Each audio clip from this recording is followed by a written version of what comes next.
Welcome, everyone, to the first ever edition of the Islanders Never Say Die podcast, doing a watch along of the first game ever at UBS Arena. I'm your host, TJ, and with me again, as always, is our NHL analyst and expert, the grumpy old man. They say there is no shame in his game because he is always the same.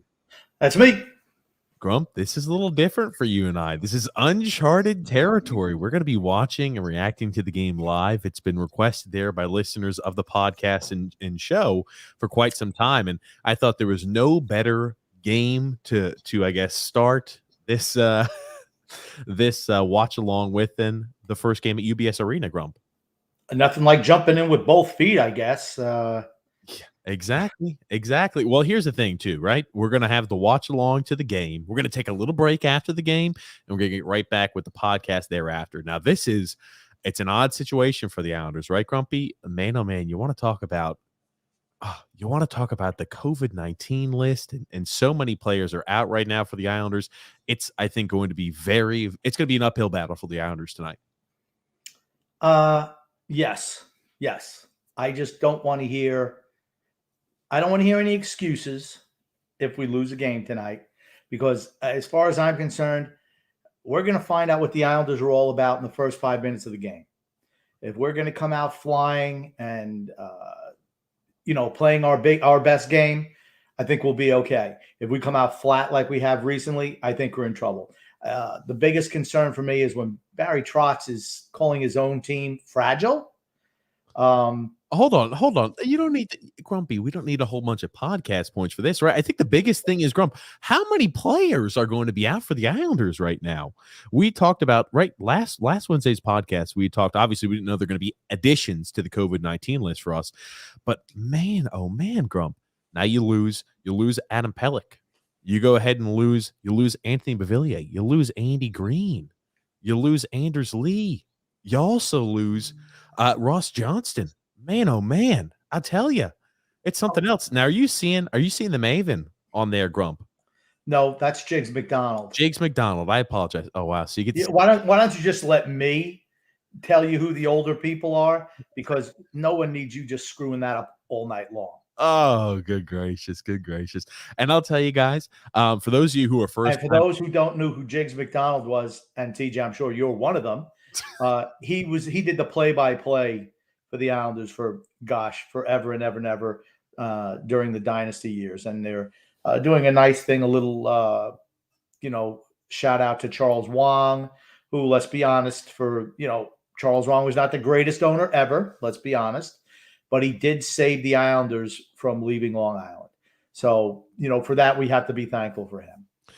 For certain we do. And we'll have like the little screen popped up during a live game. So those who are just listening to it might not be in the area to watch the game, might have struggle streaming, but you'll be able to still get some sort of content for the Islanders. Now, this is our first time doing this watch along live, but remember, we're a podcast that goes live every single Wednesday at 8 p.m. Eastern Standard Time and every single Saturday at 8 p.m. Eastern Standard Time. And to make sure you don't miss out on any of the action, you need to subscribe on YouTube, like on Facebook, and follow on Twitter. It is pertinent. It's imperative, Grumpy. Very true. And we also have another podcast. TJ, you want to talk about that one, or you want to wait till we're 2.5 hours in before you mention it? Probably 2.5 hours in. That being said, the other podcast we do is called TJ and the Grumpy Old Man. It's a sports podcast where we really just talk sports and shoot the shit. We do that every single Thursday at 9 p.m. Eastern Standard Time, every single Sunday at 8 p.m. Eastern Standard Time. And to make sure you don't miss out on any of that action, you could find that in the link in the description below. Make sure you subscribe on YouTube, like on Facebook, follow on Twitter. All the usual things, right, Grump? Pretty much. I mean, I'm just taking your word for it because I don't see anything on the bottom of my screen. Oh man, I tell you, Grump. Now, let me ask you, what are your expectations? Now, I've heard that the arena is fantastic. It's beautiful, is what I heard. Frank K at the arena, he's saying, "Hello, boys. The arena is amazing. They nailed it. It sucks that 5 guys are out tonight." But you know what? Maybe I heard the arena was fantastic also. Certainly top 5 in the league. What we could see is everybody rallying around.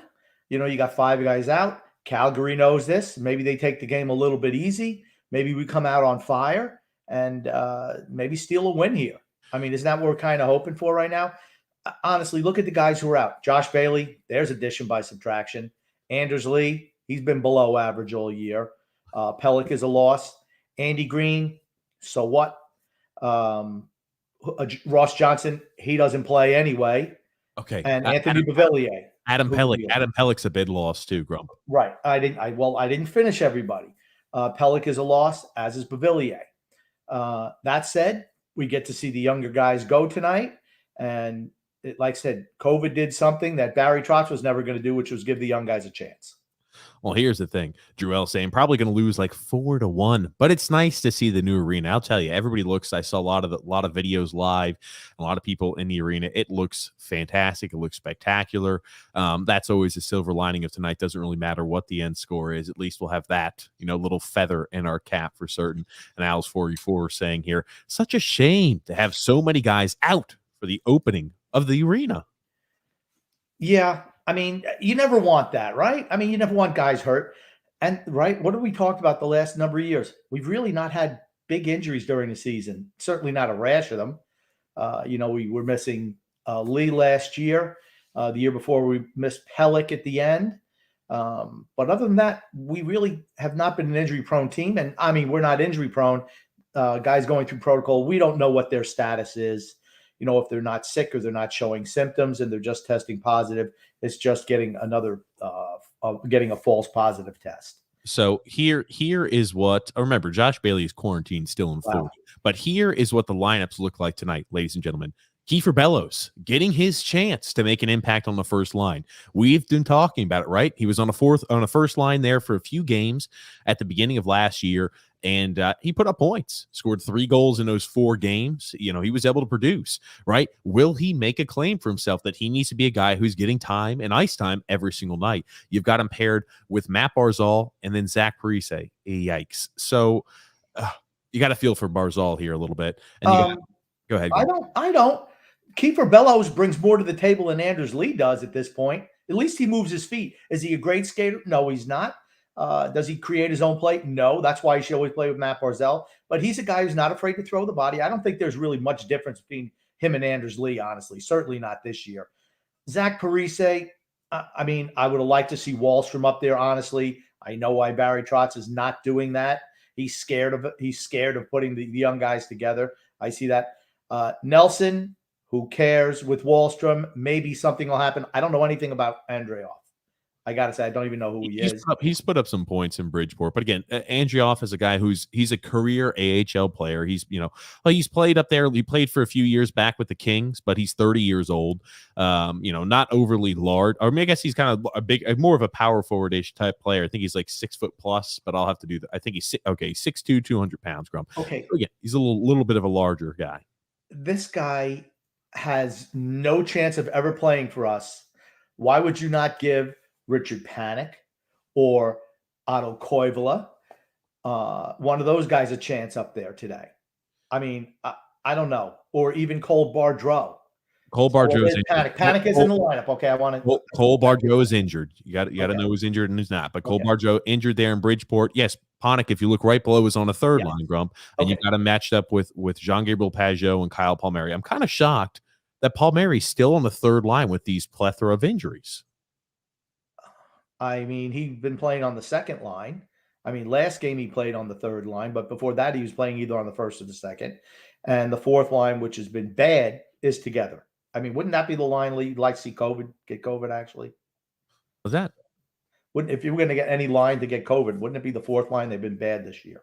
Okay, you just said the third line earlier, but okay, the fourth line. I got you, Grump. Yeah, the fourth line. Well, here's it. The fourth line's had mediocre type of a season so far. They had a bad game last game, bad game against Tampa.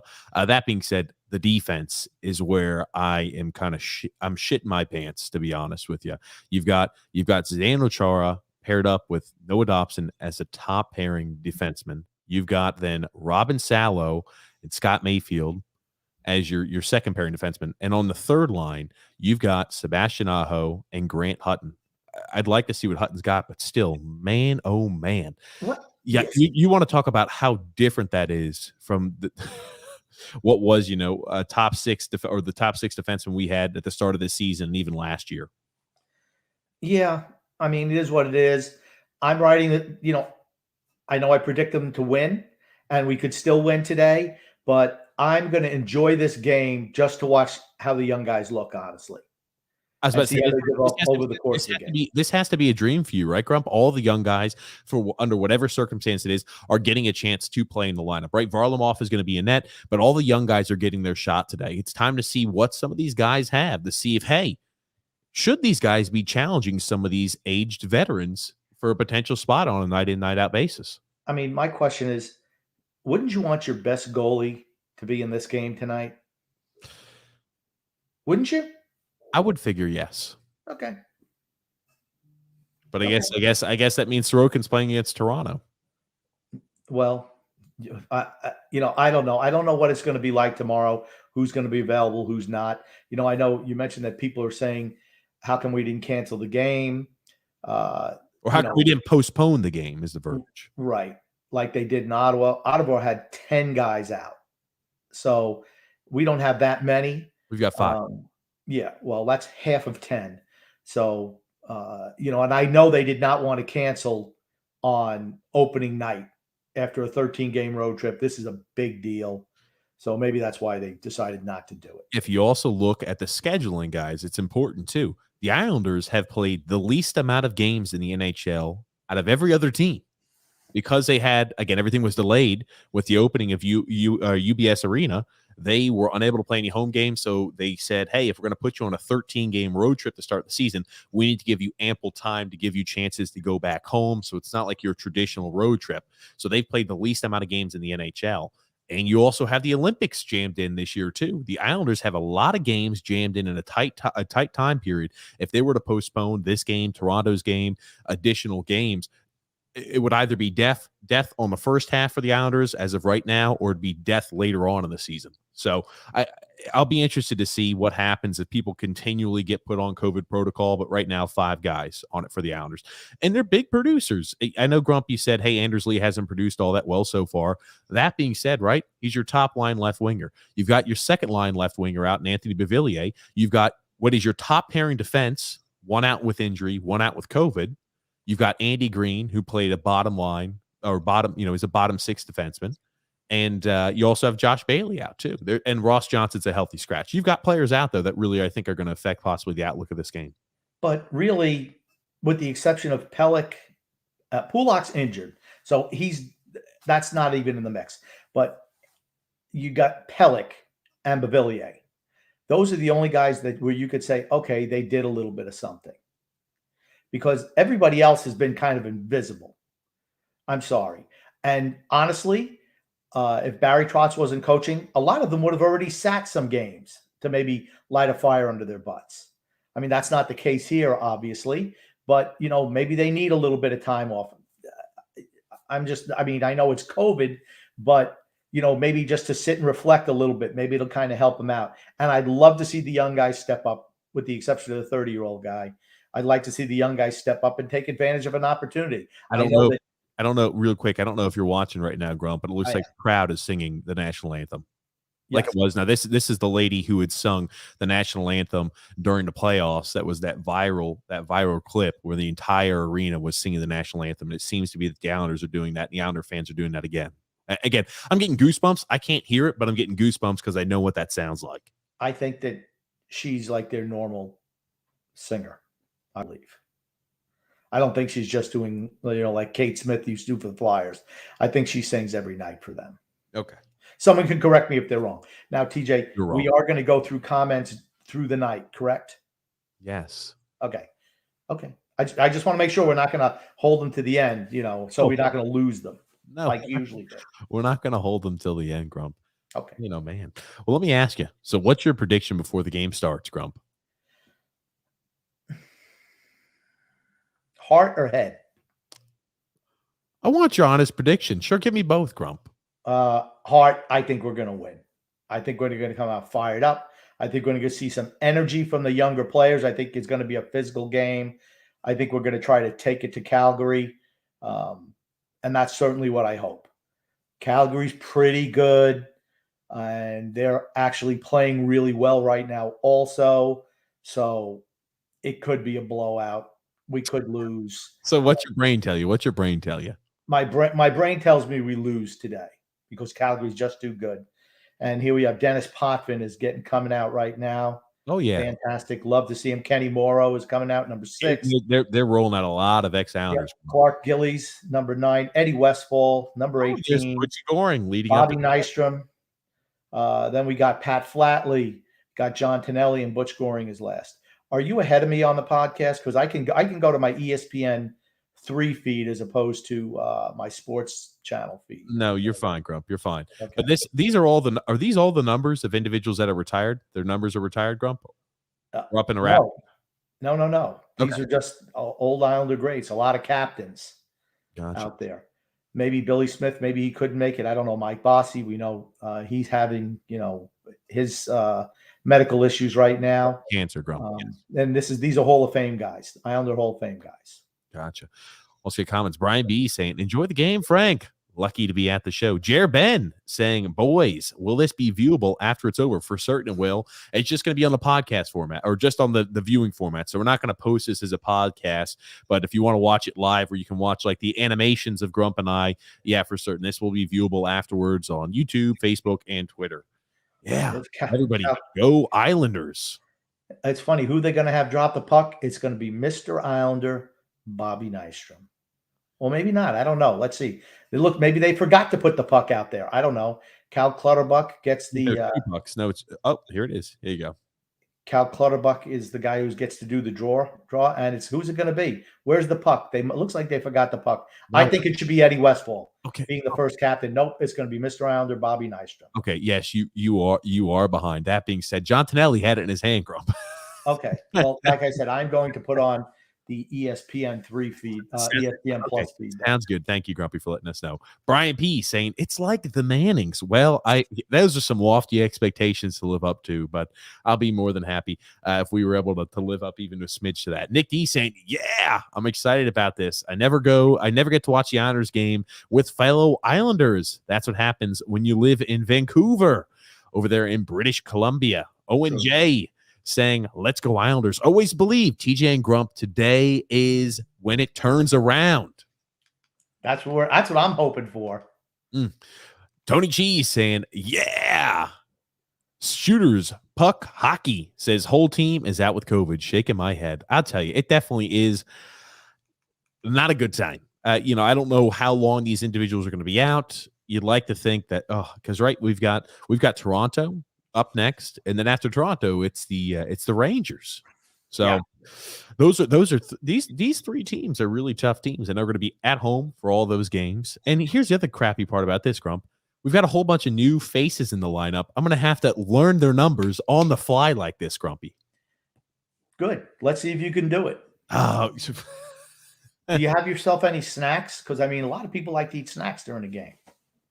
I've got myself my trusty canteen of water, and the puck drops, Grumpy old man. Okay. I think you're still a little ahead of me, which is fine.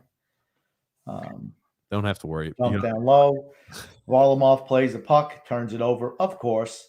And already Chara's chasing. What the hell? Grumpy. I don't need you to give me a play-by-play. Oh, my God. Okay. This Varlamov can't catch a puck. Yeah, I was about to say, Varlamov's got to do a better job on that rebound control. Holy shit, what a bad turnover. Whoa, boys. Woo-hoo-hoo-hoo. Not a good what started the whole thing, right? Varlamov playing the puck into the corner to a Flame guy. That's what started the whole thing. Chara had to go and chase in the corner. 10 minutes later, he got there, and the puck was already out front. What a Films, Grump says, no Islander shirt, TJ. This is a special day. Grumpy, give him shit. I want to say, you know what? I made sure that I wore an Islander shirt today. I was even going to wear the fisherman jersey today, honestly. You know what I can do, Grumpy? If you want me to, I could go ahead and break out my pajama shirt. I could do that in the middle of at the end of the first period if you'd like. Ooh, nice hit. Oh, nice hit. I love the physicality we're bringing. Yeah, that's number 16. He's one of the new guys. He's probably that guy you were talking about. That's Panic, right? 16's got to be Panic. Yes. Okay, gotcha. What the hell is going on there? He's hugging on to Scott Mayfield's stick. There's going to be a power play for the Islanders. Here we go, guys. That's Islanders have an upcoming power play. Jean-Gabriel Pageau brings it down low. Here it goes. We played around. Who's got the puck? Palmieri. There's a dummy accept. Now we've got Matt Barzal with the puck, skating around, drop the body. In the back. Aho back. Spin around. Grumpy.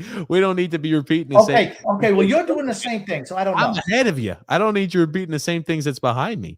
Anyway, Alexander saying, "Hey guys, good evening. Hope you guys are doing good tonight. Hopefully, we can pull out a victory. I'm hoping so. I sure am."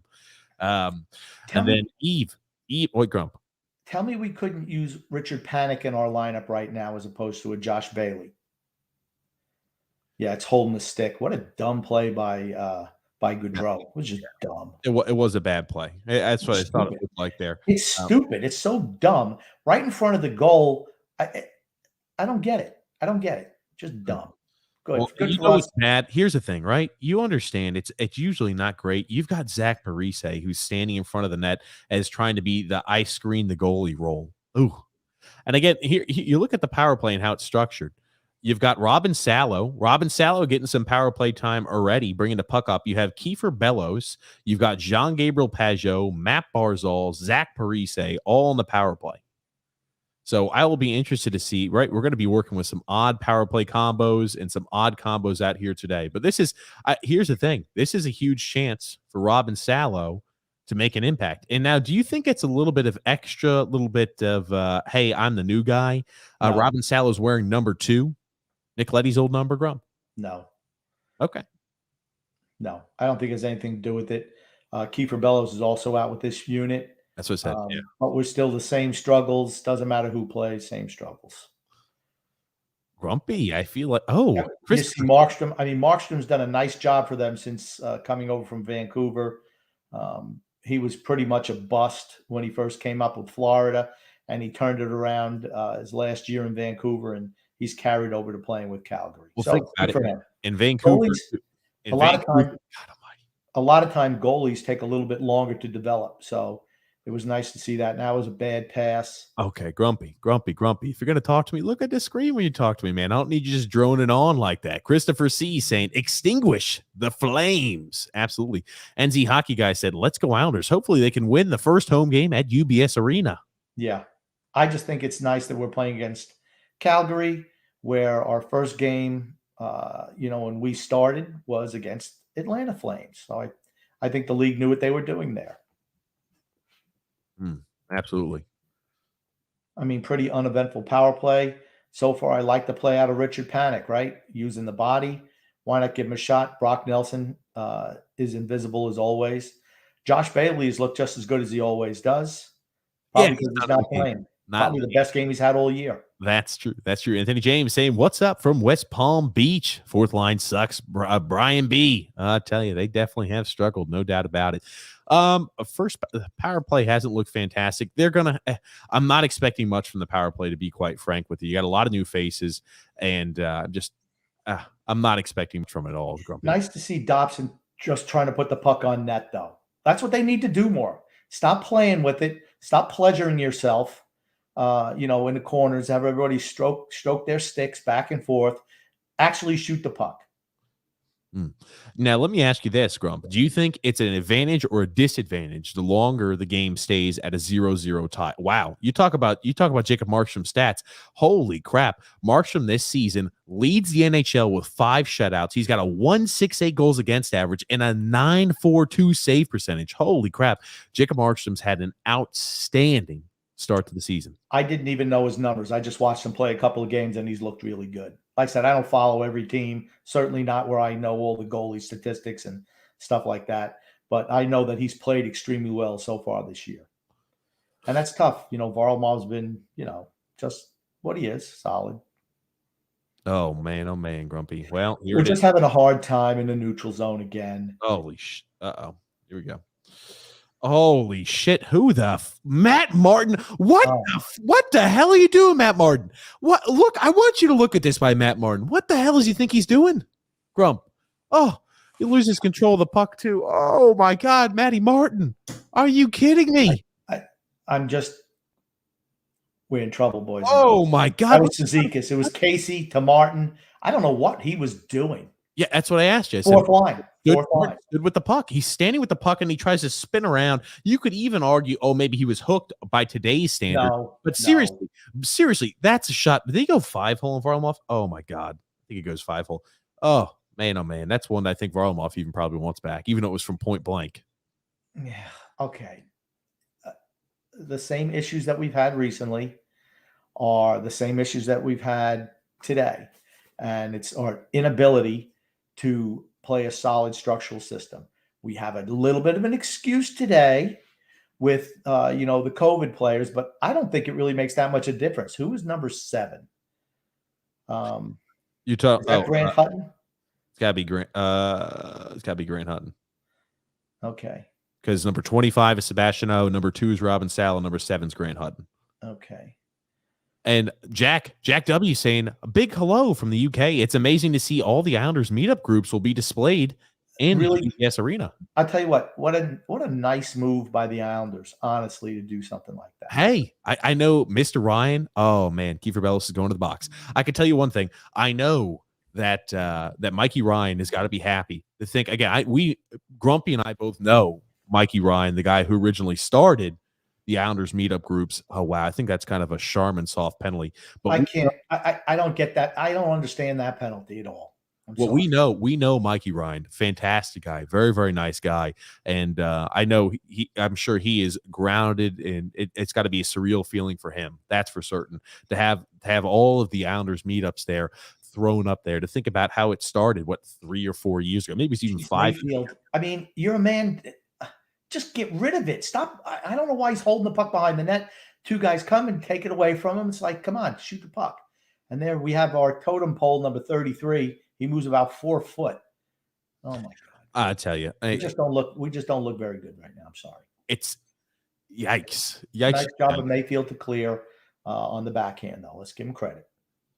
I tell you, man. Think about it. When I'm giving guys credit for clearing the puck out of the zone, what does it tell you about how we look, right? Here's an odd man rush. Here's a 2-on-1 going the other way. There's Jean-Gabriel Pageau. Oh, just out of the reach of Zach Parise.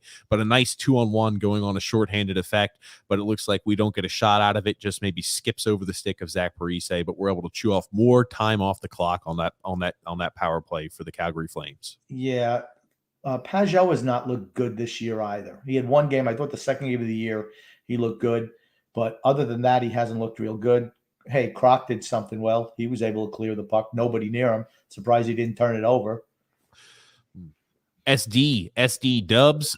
We will have this up here, the score and everything like that, and be commentating on it live. If we stream it live, they're going to take the stream down, so we don't want that. Alexander also saying, it's awesome, guys. I'm here at Duffy's Bar with Islanders Meetup Group in South Florida. Yeah, so I guarantee you they're represented in the stadium as well. Yeah, absolutely. Oh man. Oh goodness gracious. Ooh. Oh. I'll tell you. Running into one another out there. I will be interested to see how long we're going to have our members out with COVID protocol. And we already know that Ryan Pulock is out 4 to 6 weeks. Now you've got Adam Pelech. That's out with COVID. I mean, he could miss. Think about it. If he's going to miss 2 weeks or a week of time until they feel like he's safe to come back in, right? We play the Toronto Maple Leafs tomorrow at 6:30 p.m. or 7:30 p.m. Eastern Standard Time. Then on Wednesday, we play the New York Rangers, and Friday is the Pittsburgh Penguins. I hope he's not out for a full week, because if he is out for a full week or more, you're going to be missing your top pair for more than 5 games all at one time. I just want to give a little credit to Brock Nelson at the end of that penalty kill, showing some real effort there, selling out, clearing the puck out of zone. I thought there was a real nice job by him at the end. Like I said, if anything, I'm not unfair. When you do something well, you're going to hear it. If you do something poor, you're going to hear it. And even Brock, one of my whipping boys, when he does something well, I'm going to call it out. Debbie M saying, go Chara, your fan from Maine. Oh, Big Z. I wish he was the Big Z of old, but he just doesn't have much left in the tank. If he was the Big Z of old, he never would be playing here. That's all I'm going to say. He would never be on a 1-year vet minimum contract. No. That's for certain. And Oliver Walston tries to take in his zone, gets depossessed, but he's still fighting hard there for the puck. On the body. I mean, we have not been really playing physical. No, and here's okay. So now we've got Matt Barzal out on the ice with Oliver Wahlstrom. We've got I'm not sure how long Wallstrom's going to be. Man, Wallstrom looks gassed. Okay. Yeah. Okay. He also had 3 guys on him too. So, Yeah. I don't know what you're expecting. Nice try by Barzal trying to set him up, but just too many guys there. Yeah. Tenelli gave it to Nystrom. Yeah, absolutely there. Cool Gamer DDD said, is anybody watching who's better? I'll tell you, looks like the Calgary Flames are looking dominant as of right now. That you could see the speed is really shining through. That also being said, the Islanders have a lot of guys out. That's important to their lineup. So Mayfield misses a check. I mean, I think he's going to have to watch. The defensemen are going to have to watch. They can't miss checks because it's going to leave them exposed. Oh, nice dump in and a shot by Pajot there. Nice save by Markstrom, though. Full marks to Markstrom. Look at you. Michael O said, is it a sellout? Lots of empty seats in the lower bowl. It's maybe they're just late getting their seats. Those are probably corporate seats anyway. I have to feel like they're late maybe getting to seats and they didn't know or expect, possibly traffic or commute to take as long as it did. If I'm saying one game that's like a surefire sellout, it's the first game. Nice play by Brock Nelson. That's 2 nice stick checks along the blue line today. And he went ahead and caused the possession there to change as well, where the Islanders are now able to keep it pinned up into the Calgary Flames zone. Yeah, I tell you, Brock he's looked better out there. Nice play by Dobson. Nice job taking it forward, getting a little bit more involved with the rush. Oh, and here it is. Noah Dobson draws a penalty right there because he's able to go ahead and rush in on the zone. He feels more entitled to go and do what he does best with, which is cause and create some offense. That's what I've been saying about him. I think that he's so petrified of Barry Trotz yanking him out of the lineup that he's playing with no confidence. Today, he knows there's no risk of him getting benched. Absolutely none. So he's doing what he does best. He's a creator. He's a really good skater, and he's a really good setup man. And we're seeing him do some of those moves. Barry should just let him play his game. That's one thing he does that drives me absolutely crazy, is that he tries to take away the individual skills of a certain player to fit into a system. Any good coach should try to tweak their system to fit the players they have. And that's one thing that Barry Trotz does not do. He does not do that. Maybe that's why he's comfortable with 3rd and 4th liners on the majority of the team. Grump, do you it's frustrating. It's so frustrating. You wait to try to fit that in every single time we go live? Because you know what? Because it's true. And when you see it, when you actually see it, it proves my point. That's all I'm saying. Grumpy. Tisk. Alexander said, but I don't understand why Varlamov tonight. Yeah, I don't get it either. Jer Ben saying, boys, have you noticed Barry's intense eyebrow movements? Maybe he's a little on edge too. No, he's got nothing to worry about. What do you mean he's got nothing to worry about? His name isn't Ole Gunnar Solskjaer. You messed up. You freaking butchered Ole Gunnar Solskjaer's name, Grump. Yeah. George P saying, have you noticed that none of the brouhaha has had players talking about the ice quality? I don't know, because we're not actually listening to what's going on. But I'm sure the ice quality is, it's got to look pristine. It looks like it's good ice. The puck doesn't look like it's bouncing all over the place. Oh, yeah. Now we're watching that again. It looks like maybe Jean-Gabriel Pajot led Zach Parise a little much on that pass. And that was a good job by Noah Dobson drawing that penalty. And that was a prime opportunity to score by Brock Nelson. He kind of doesn't get the whole puck, and he buries it right into the pads of Markstrom. Well, that's what he does best, is hit the guy right in the chest. Yeah, and this is not a great time, I guess, to be playing an extremely hot goalie when your team has a lot of players out due to COVID/injury. So not a good time to be playing a hot goalie. Yeah, I'm not saying Sorokin would have made that save, but he would have made that save on the first goal. And then George P said, amazed that one of the features they talked about has been a non-issue. And then you can please call it what it is, a powerless play. That's that was a nice chance right here by Oliver Wahlstrom. He takes driving the net. Takes on the entire team, gets off a decent shot, doesn't put it on net, but man, oh man, he was driving the entire play. And he's looked like a man possessed out there this afternoon. He's been trying to take on a lot of different. Oh my God, do we have Air off on the power play? Andre off on the power play? It's panic. Oh, It's 16. 16's panic. Look at it. I mean, right off the post. a couple of bigs, and Markstrom's looking really sharp right now. Dobson's looked good, even though he almost turned the puck over, leaving the zone earlier, his own defensive zone. He was able to recoup, but he's looked really good on the power play so far today. Yeah, Brian J., you're 100% right. Oh my gosh, Matt Martin. Zach Parise said, "Hey, I'm trying to do my best Josh Bailey impersonation. He just took a tumble. Nobody knew." Tom White saying MM gets the first assist at UBS Arena. And UBS Arena. Wow. Yeah. Think about it. First goal, assist Matt Martin. Yeah. Oh man. I tell you, Grump. And then George P said, "Why are you surprised about Matt Martin's poor play? It did not look great. That is for certain." I wonder what the ice is like. You never see Barzell going down. Okay, there's. You think the ice conditions are poor? Is that what you're saying? Well, I'm wondering. I'm wondering if there's a little ice issue. Oh my God, Matt Martin! I'm sorry, Matt Barzal. Holy hell, what a move! Did you see that by Matt Barzal? That was freaking fantastic. Yeah, well, that's what he does, right? That's what he does. Oh man, Matt Barzal. My mind is still on Matt Martin's hideous turnover on her own zone. But man, oh man, what a freaking move by Matt Barzal. That was impressive. Oh my God, Grump. But that's what he is. I mean, so far we've seen this. Of the new players, I haven't just nice. I mean, he's just fantastic. And Markstrom, let's give Markstrom credit. He was in position there to make the save. So, I mean, we haven't seen a whole lot of Robin Salo today. I don't know. We've seen him out there in the power play. We've seen him out there for a good bit so far. Okay. I think other guys are getting double shifted. How much are you expecting to see Robin Salo out here on the ice? Well, I just wanted to know if he was going to roll his defense pairings. I think he is. Okay. I don't think so. I think we're seeing double shifting. Certainly Noah Dobson's playing more than usual. Mayfield is, and Aho and Chara for certain.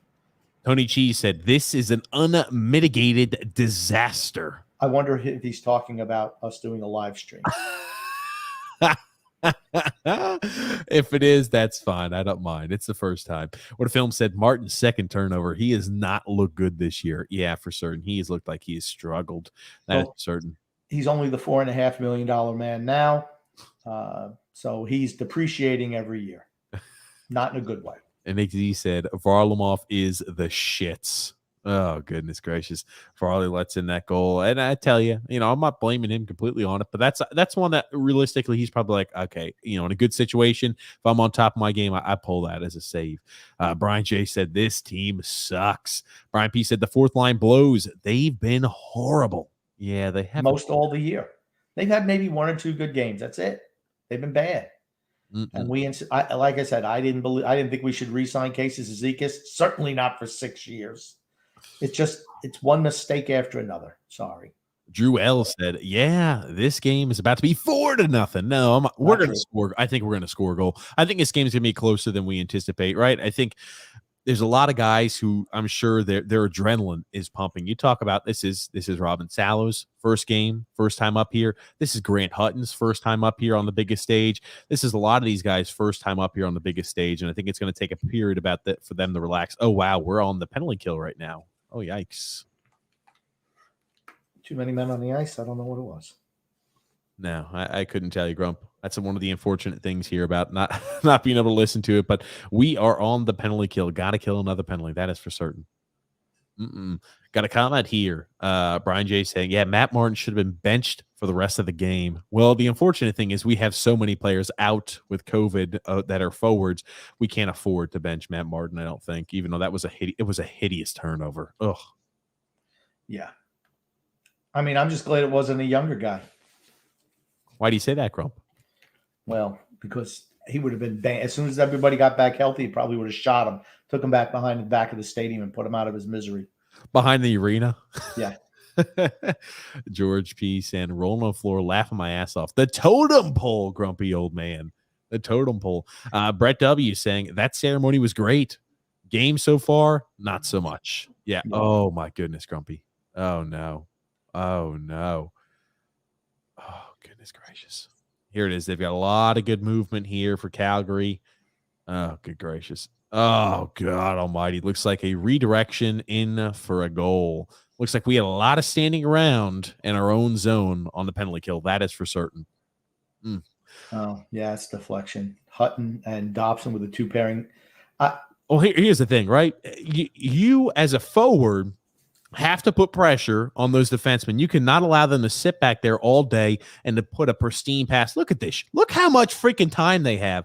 I mean, you have got to put pressure. You've got to close the lanes down. You have got, I mean, they're tired. They're towards the end of the shift. You got Cal Clutterbuck and Casey Zizekas dragging ass because they're tired as all hell. But look at all this time in the world he's got. Boop. I'll just go ahead and put that right in the lane here for my teammate for the Flames to go ahead and redirect that, and he puts it in the net. I just wonder if I don't know what they're saying on the podcast, but I did see a picture broadcast. Yeah. I'm sorry. Of Bello skating out of the penalty box, and I just wonder if they're shredding him on the telecast.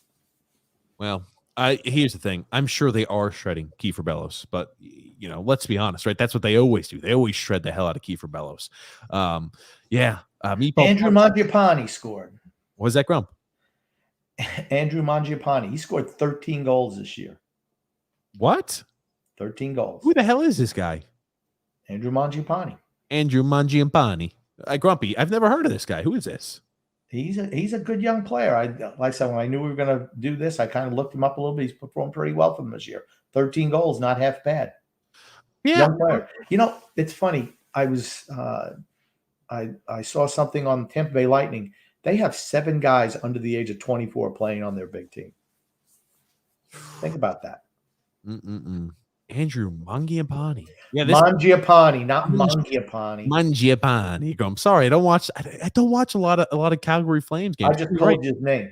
Told you his name, and you messed it up again. Through 18 games, he's got 13 goals, 2 assists. Grumpy, he's out there with a +7. Man, oh man, he was a 6th round pick back in the day, 25 years old, relatively younger guy entering kind of the prime. So, wow, here you go. I mean, he's definitely on track to hit a career high in goals for this season. No doubt about that. There's old Croc. He'll lose the puck just like that. Thank you very much. Does what he does best. Turning the puck over. Man. Holy crap. Mayfield on his ass. I wonder how bad is the ice bad? Oh God. I hope we don't have. I don't know. A lot of our guys are on their butts. Another one is. Brock Nelson. Brock. Okay. Islanders to the power play. Okay. They're calling interference. They're calling interference right here. Does it really matter? Oh, well, our power play does not look very powerful. That is for certain, grumpy old man. But here's the thing. Ideally, you don't want to go down at the end of the first period. Oh, it was definitely. Okay. He may be grabbed a little bit of the arm and flopped. Okay. You think he took a little bit of a flop? Brock Nelson sold that. I mean, come on, Brock. Well, here's the thing. Maybe he didn't, because I know he's not going to skate through anything. Meatball Parm says, I love this. It needs to happen more often. Hey, if we get good reception and people like us, we'll make sure we can do more live games for certain. And we'll make sure to chisel out and work on it. Eddie's saying, loving the live game show, boys. We'll appreciate it, Eddie. Thank you.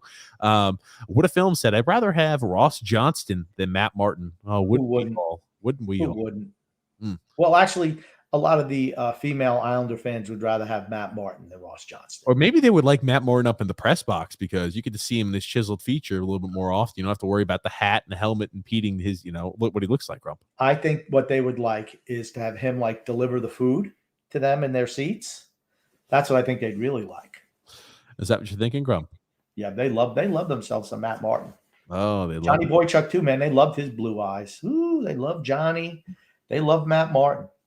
Johnny and Matt Martin. That is for certain, grumpy old man. Also, we got Hemir Parm saying, I like what we're getting from Panik. I think he's been out there. He's been trying, right?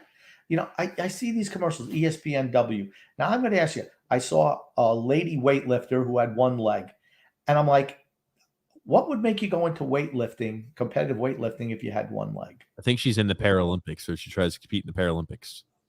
Okay, but I'm just saying, what would make you do that? It says, hey, I'm going to do like a snatch or a press with one leg. I just think it's really tough. That's all. It is tough, but they want to stay healthy. And hey, here it is. The additions. We've moved up Salo Ponick, Grant Hutton, and Adrioff. And then we've lost Pellick, Green, Anders Lee. They flashed it away real quick. But I'm going to ask you a question, though. Do you think it really would have made a difference? yes, I don't. I think so. I'm not saying here's the thing, right? You've got 3 different defensemen who have played limited time on the ice. Sebastian Aho has played how many games? And oh, Jesus Christ. That looked like a two-handed cross check to the back there. No, it looked like a body. It looked like a solid body check to me. Oh, stop. Did not look like a cross check. At least be fair. No, I am being fair. Here's the thing. I'm not complaining you say you should be called, but I'm just saying it looks like a cross check. Here's the thing. If that was not on the power play and that was just happened on 5-on-5 play, he would have gotten nice pass. Kiefer Bellows looks like he just missed the opportunity. Nice pass by Matt Barzal. Do I think it would have made a difference, though, Grumpy, to answer your question? Yes, I do. Think about it again. You've got 3 different defensemen that are out there playing relatively brand new to the system, or they're saying, hey, I'm finally getting ice time, right? Sebastian Aho is captain healthy scratch all of last year and has played, 3 or 4 games this season? Okay. You've got Grant Hutton, his first time up here for the Islanders this year. First time up here, I believe, ever for the Islanders. This is an Islanders debut, and it's the same for Robin Salo. You got 2 guys, which their NHL debut, another guy in Sebastian Aho, where it's, hey, this is one of my first times really getting some minutes. Okay. To me, you have Matt Martin turn the puck over for a 2-on-0 break. That I don't care who else was out there. That was on Matt Martin. And then number 2, you had a guy who just made a really nice deflection who's having a career year on the power play this year. I don't think how he played so far. We've actually looked better than we have in recent games. Certainly the Florida game and the end of the Tampa Bay game, the third period of the Tampa game. And there's Zach Parise. How many goals he have this year? Oh, that's right, 0. He's got as many as I have. He'll have 0 goals, and he's going to play down the trash man position and the deflection position down low in front of the net on a power play. Honestly, I don't have a problem with that. That's fine. I mean, for today, for certain. I mean, you got to understand, he's 37. Barry loves those guys. It doesn't matter that he can't perform anymore. But if you're going to put him on the power play, I have no problem putting him there. That's where he scored a lot of goals from there before. I said the biggest issue that I had with him and Anders Lee is that it's a duplication of resources on the same line as well. They both do the same thing. Brett W. saying he's old. Trotz turns a blind eye to veteran mistakes. True. Drew L. there saying, yep, liking what I'm You're starting to see the media cartel speaking the same points that we've been speaking for a year and a half. Yep. You're seeing it now because it's so obvious. Like I said, it was obvious to us, but the mainstream media, it takes them quite a while to figure things out.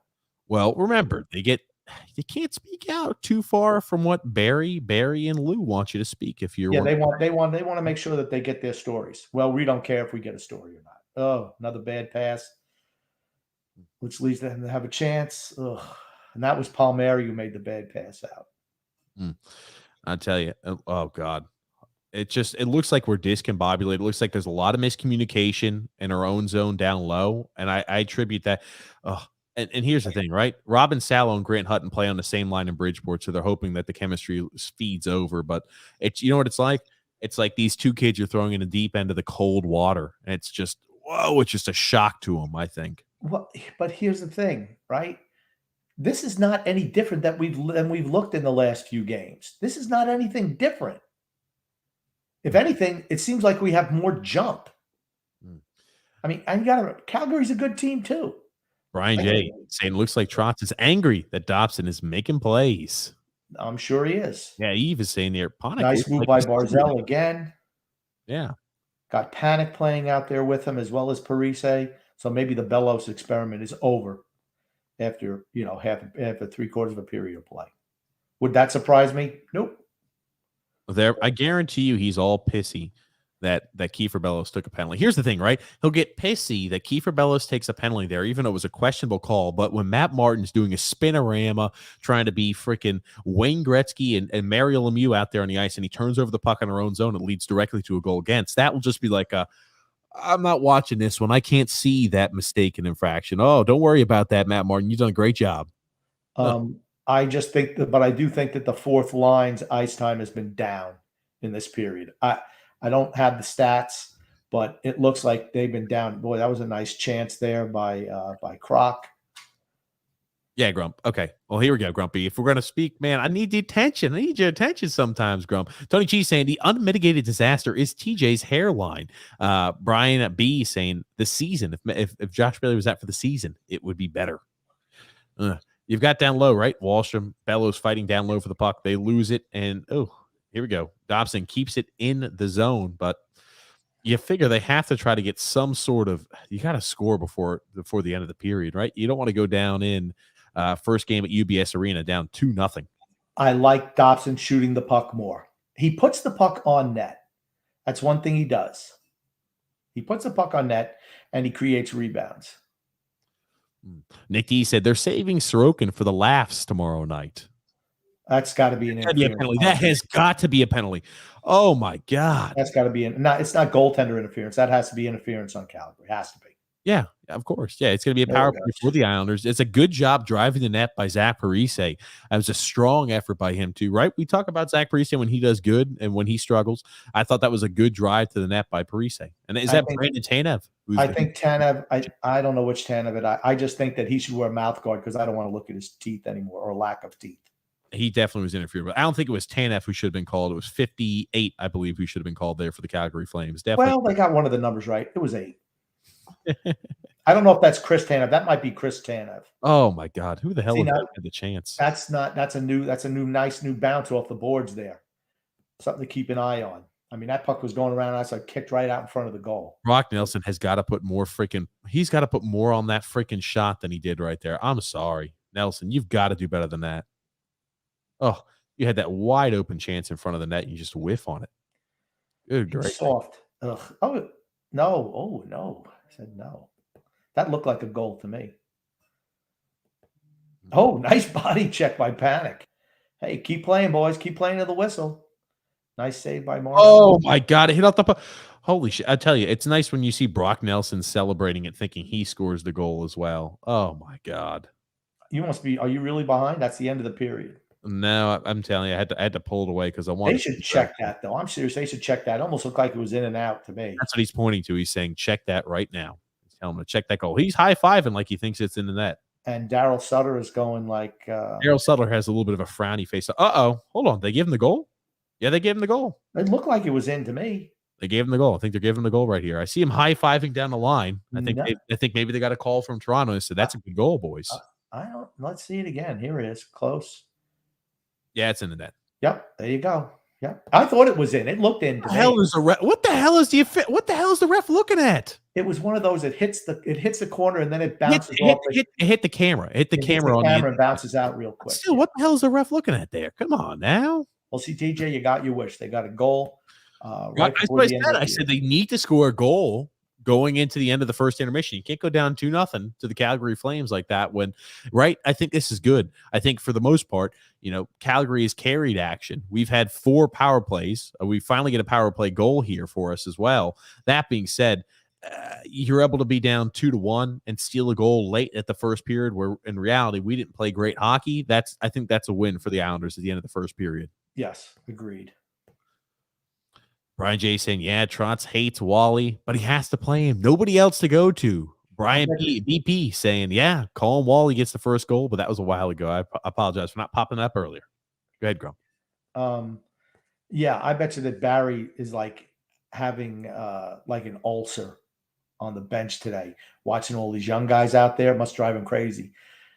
I mean, I just think we've been just so underwhelming this year with the same cast of characters we've had. I'm not glad the guys have COVID, if you know what I mean, but I'm glad that we're getting to see some of the younger guys get a chance to step up. And it's a first game for a lot of them. So you only expect them to get better and better as they go on. I want to see what the young guys can do. I'm sorry. That's for certain. That is for certain. And here's the thing. If you win. Look at that guy's wearing a shirt just like TJ, except his fits. Oh, looky there, Grump. That he is. He's wearing my. Hold on a second, boys.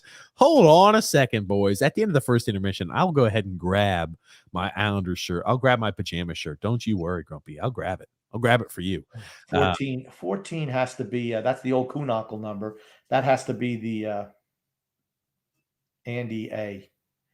I'm gonna tell you, this game is going to get physical. I can promise you, this game will be physical. Good. That's the way we're going to have to play. Nice hit there nice hit by Cal Club. I'm telling you, this game is just going to get more and more physical. Things are going to they're going to mix it up. I feel like, oh, there's Big Z. He puts everything to rest. Big Z, just go pummel somebody. Just pop. You're behind me now, if you can believe that. Well, I stopped it and I restarted back up, but don't worry, Grump. All it takes is me pulling back up the app again at the end of the intermission, and I will be able to be right back up ahead of you. Don't worry, Grump. Okay. Everything will be restored. That's fine. Are you going to pop up some comments during intermission here or what? Jesus, I hear you, Grump. James F saying, I feel watching this game. Are we really at home? Is this the new arena? It's weird. Yeah, it's going to take a while to get acclimated. Well, not acclimated, but to get a feeling, like where it's a home game for us. Everything's different. Seating, even the people in the arena, you sit there, you get season tickets for years and years. You're sitting next to the same people every year. Now everything's new. It'll be a little bit of a settling in process. David D said, but Chara, Parise, and Green, they are elite, grumpy old man. They're elite players. They all used to be elite players. That's correct. They all used to be elite players. If we could take the clock back 7 years ago, for certain. Unfortunately, it's not 2010 anymore. That's all I'm saying. If it was 2010, those guys would really be studs for us. Not the case, though. Drew S says, I've got a bad feeling that Trotz is establishing Varlamov as the 1A by starting him the first game at UBS Arena. That's what I'm afraid of. If you give him a chance to settle into his bad habits and keep it on playing those veterans, like I said, Sorokin giving up 4 goals in the first period against Florida, even though none of them were his fault. And he's like, well, yeah, Varlamov only gave up 2 on half as many chances that weren't anywhere near as dangerous. But he only gave up 2 and Sorokin gave up 4. Maybe that's the mentality he's using. I don't know. Joey saying, panic. Look in the okay. Drew L also saying, to be fair, I said that was going. And then Brian J said, Potvin needs to suit up. I don't think Denny could do it anymore. Actually, he'd fit in with this roster, though. He'd probably get top 4 minutes. Yeah, Brian B saying, yeah, it's going to be a long season. I tell you, we've talked about it before. You cannot earn yourself a spot, or you cannot earn yourself a playoff position this early in the season. You can certainly put yourself out of contention or put yourself in a position where it is an uphill battle the rest of the year. These games are important for the Islanders, that's for certain. Let's say, hypothetically, the Islanders come out and we lose tonight against the Calgary Flames. Do we think the result's going to be any different with the players we currently have out playing against Toronto, who's red hot at the moment? Jack Campbell playing fantastic hockey and net for them as well. And then on Wednesday, I believe it, or later on in the week, you play the Rangers, I think, on Wednesday. Yikes. You just don't want to go on a long losing streak here. We're already on a long losing streak. We just don't want to make it longer. For me, I don't even think it matters the players that are out. We were not playing good as a team before they were out. It's not like, we were on a 10-game winning streak and they went out. We were on a 4-game losing streak and looking really, really bad. See, that's the thing for me. We weren't looking good. We were looking terrible. And that's why I didn't see – actually, I thought we played better today overall than we did against Florida the other night. Albeit we're only 1 period in. True. Drew S said, if Golishev can't crack this lineup, he's never going to play with the big club. That's for certain, right? Anatoly Golishev should have been a guy, I figured, instead of Andy Aroff, that would have had a chance. I thought that Anatoly Golishev, he's been scoring goals, he's been producing, and you put Andy A in here in a top 6 role, believe it or not, as your second left winger, and you've got Anatoly Golishev playing that same role that's actually putting up points for the Bridgeport Islanders. Yeah, but there was no way he was getting called up. He's played how many games in the North American style? 10? About 11? 13, 14 games. Yeah, there's no way they were bringing him up. No way. They'd much rather go with an older player. I don't know why they didn't bring Koivu up, honestly. I mean, Koivu could, if somebody gets injured, he could play the center role for you. He's been in the system for how many years? I don't know what Andy A, because I don't know his last name, Androv. I don't know, what he brings to the table here. I would have much rather played Ala Koivu. I don't know how great of a skater he is. Looks like he's on the periphery. He's not getting a lot of minutes anyway. I mean, you're seeing, it seems like Barry's already shortening the bench. I don't have the minutes right now, but it certainly seems like he's playing shorter bench right I'll now. pull those up for you in a second. Dave C said, beautiful arena. Barzal needs help. Having all these people out doesn't help our losing streak. I feel like we need to make a move to save our season. Grump, do you share the sentiment? Not right now. The last thing you do is make a panic move now. You don't want to make a panic move right now. I want to wait a little while because, I was reading a couple of articles. I was reading Staple and something else. And they said, everything's on the table. They have first round draft picks. They have Samuel Bolduc. They have Atu Ratu. All these guys, available to trade to get the team better. And I'm like, I wouldn't trade any of the young guys. I'm sorry. I'm not there right now. I just don't think we're good enough to trade away any more of our future to try to patch a couple of holes on this team. I just don't think we're playing well enough where a couple of players are going to make the difference. We're going to have to right the ship a little bit before I consider making a trade to give away assets. Andy Adrianoff, by the way, has played 2 minutes and 49 seconds of ice time so far this period. And then Matt Martin, after that hideous, and I mean hideous pass, has played only 2 minutes and 9 seconds. He's played the least amount of ice time for any forward, and deservedly so. But you see Zach Parise has played 7 minutes and 1 second. Brock Nelson, 7 minutes and 18 seconds. You've got Zach Parise. Think about this. You've got 37-year-old Zach Parise, second out of your forwards in ice time and time on ice. It's mind-boggling. Matt Barzal's only played 5 minutes and 38 seconds on the ice. What does it tell you, right? He has his type of players. He's going to play them as much as possible. He's a creature of habit, is what he is. Well, and here's the thing. How about Salo? You've got Sebastian Aho, and you've got Sebastian Aho and Grant Hutton are both bottom of the list there with only 4 minutes and 11 seconds, 4 minutes and 16 seconds of ice time. Robin Salo has played 6 minutes and 39 seconds of ice time. He's got a lot of power play minutes. He's got 2 minutes and 41 seconds are on the power play. But you're seeing that bottom pair is really getting sheltered of Robin Salo and Grant Hutton. And just one of those things to keep an eye on, depending on how long we're going to have out Pelech with COVID protocol and Andy Green. Are we going to try to run on this truncated lineup to where we're just going to be playing the top two lines of defense and everybody else is going to be playing, marginalized minutes? He's done that before. Yeah. He did that 3 years ago, right? With Boychuk and Dobson playing minimal minutes on the third pair, or with Green and Dobson playing minimal minutes on the third pair, or he would play Green more and Dobson would get 8 minutes a night. I mean, he is what he is. Where I think you learn more about a player by giving him a regular shift. Okay, we have to write this game off. Don't you want to get the guys more comfortable in playing in every situation or whatever situation they're going to be deemed for the team? You don't want to cut them short.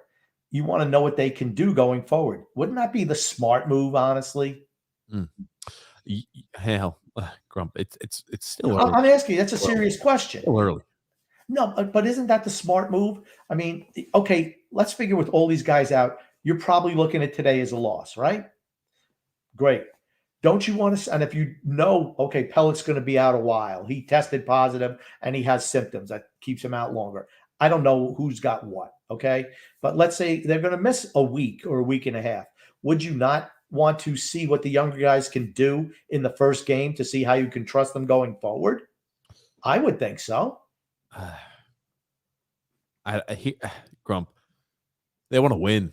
They want to win. They don't want to say, let me test out who we have on the ice and let's see what they really have got. That's not what they do. They want the most competitive product out there to win.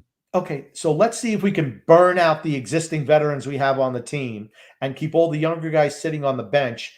And let's see how that works for them, because that usually works for the past. You got to think it's a long season. You got to think the full season, not just one game or two games. I'm not trying to support, hey, we should give minimal ice time, to everybody out there that's new. How about Chara? How many minutes do you have today? Zdeno Chara has played 6 minutes and 59 seconds. He leads all defensemen, or I'm sorry, he's second, only behind Scott Mayfield in time on ice for defensemen. And what does Dobson have? Dobson, grumpy old man, has got 5 minutes and 30 seconds. So he is right now, he's behind Robin Salo in time on ice. Okay. What does that tell you? Where is he on their list? It's only the first period. That being said, David D said, embrace the tank. Let's get a top 3 pick and reboot. We'll have 25 million in cap space. Finally, bring a goal scoring forward in to get a top pairing defenseman. Top 4. I'm all for that. I'm all for a full rebuild right now. You're ridiculous. I'm sorry, I can't even. Before we continue, Grump, we do have an ad to read from DraftKings. The NHL season is underway, and DraftKings Sportsbook, an official sports betting partner of the NFL and NHL, has an unbelievable offer to celebrate the greatest sport on ice. New customers can bet just $1 on any NHL game and win $100 in free bets if either team scores a goal. Doesn't matter if it's a one-time clapper or a deft deflection. However they light the lamp, you win. If Sportsbook isn't available in your state yet, DraftKings won't leave you empty-handed. Everybody can play for huge cash prizes all season long with DraftKings daily fantasy sports contests. DraftKings is giving all new customers a free shot at millions of dollars in total prizes with their first deposit. Download the DraftKings Sportsbook app now and use the promo code THPN and throw down $1 on any NHL game and win $100 or $100 in free bets if either team scores a goal. This week, one puck in the net nets you big with the promo code THPN at DraftKings Sportsbook, an official sports betting partner of the NHL. You must be 21 years or older in New Jersey, Indiana, or Pennsylvania only. New customers only. Minimum of a $5 deposit and a $1 wager is required. One per customer. Restrictions apply. See DraftKings.com/sportsbook for details. If you have a gambling problem, call 1-800-GAMBLER. Good job, TJ. God almighty, Grump. I read that for a minute and 30 seconds, and you couldn't get your drink in that time period? I ate myself some popcorn while you were reading the ad. Hold on. You're munching on some popcorn, Grump. I put myself on mute, but now. Why the hell are you eating popcorn as we're watching the game, Grump? What do you think the people in the stands are doing? You're not a person in the stands, Grump. You're providing. You're supposed to be providing everybody the update. Jay Sprout says, "Go Flames, go!" No Flames, no. Let's go. Oh, I like that better. No Flames. Oh goodness gracious. 2019 goal horns. Yeah, 2-0 for certain. Yeah, goodness gracious. We stink. Yeah, we hadn't looked great the first period. Brian J said, "Can we get the number 1 pick this season?" I don't think we have to worry about that. We do have our first round draft pick, so no matter where we're going to be picking, we'll have it unless we trade away at the trade deadline. Oh, look at that! Gary Bettman's in the house. Oh, the beloved Gary Bettman's in the house. Grumpy, who doesn't love Gary Bettman? I just want to say, Bill Pito was doing the studio stuff in the last couple of games. And he used to be pretty good, but he's past his expiration date. God. Yes, exactly. And he actually made me wish that Shannon was back. So, oh goodness gracious!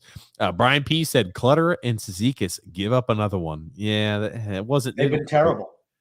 And then Owen J said, "Thank God it didn't go to the arena. I'd be pissed off." Yeah, Owen. They're a little early. Okay, it's a little early yet. We did score at the end. I'm sure this is when everything was 2-0. See, maybe you should. I mean, we need to whack those comments on as it's happening. Well, Grump, when I have you droning on like, you realize you're the one droning on, okay? No, Grumpy, that's you. That's you, Grumpy. I try to do a little play-by-play. You shut me down, and you do the play-by-play. And then you say you don't know the guys' names or their numbers. Oh, I mean, how the hell are you a play-by-play guy if you don't even know the cast of characters? Here's the thing, Grump. I'm not trying to be everything they see on TV. That's not what we are. If you want to go get that, go turn on the television. We're something different. We're not play-by-play guys. We're not guys who go, oh, well, we got over here. Buck Nelson's looked pretty good so far this season. Just get to the comments. I've been saying things about the players during the game. Brian B saying, at least we got Casey for 5 more years, Grump. Sarcasm off. Pat V saying, yeah, we're totally in trouble. I think we'll start our rebuilding mode. This team is not going anywhere. I knew that going into the season, honestly. That also being said, for those of you who are new, we're doing this live stream during the game for the first time. We usually go live on Wednesday, 8 p.m. Eastern Standard Time, and Saturday, 8 p.m. Eastern Standard Time, with a Islanders hockey podcast. But this time, we're covering the Islanders game live. That is for certain. Brian J., we're on the way to the first overall. No, I don't think we'll win the lottery. No. Throw Sorokin in before it's too late, says Wood of Films. Josh H saying, oh, this team is bad. Ugh. Eddie Smith saying this is better than Eli and Peyton. Well, we appreciate it. Jake B saying great show. We appreciate it, Jake. I guess this is Grumpy. Maybe we do have to do this live a little more often, Grump. Maybe. I don't know. We'll have to put you. We'll have to put you. I know we have friends who do it live also. So. Yeah, that's for certain. But hey, if people want us to do it, hey, we could do it then too, Grump. Patrick V said, yeah, I think Trotz has to go because no talent, no goal scorer will continue to play from him. I'm a firm believer in that. I'm not even saying him, but it's the system. If you're a goal scorer, why would you want to play for this team? You're not going to be asked to score goals. You're going to have to play defense. I'm telling you, I made a hot take last podcast or a week ago saying it would not shock me at all if Matt Barzal leaves when his contract's up or does the 1-year extension and then leaves. Would not shock me. Could be wrong. I hope you are wrong.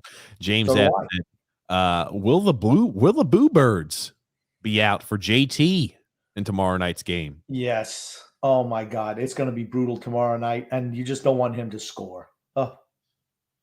Grump, how do I pronounce this name again? Mangiapane. I was about to call him Mangiapane with 13 goals. Watching the Islanders, I had no idea you're allowed to have a player who could score that many goals. Because the Islanders don't allow players on their team to score that much. Grumpy.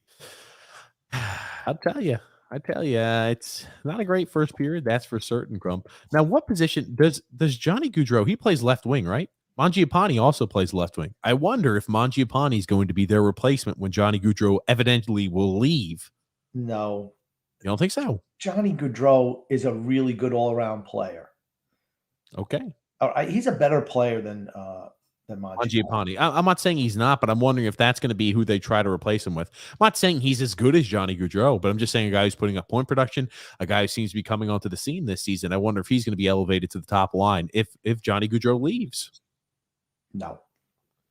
Yeah, Paulo C said, yeah, Pulak. Here's the thing. Really leaves all out. Ouch. Yeah, and Bailey. Ooh.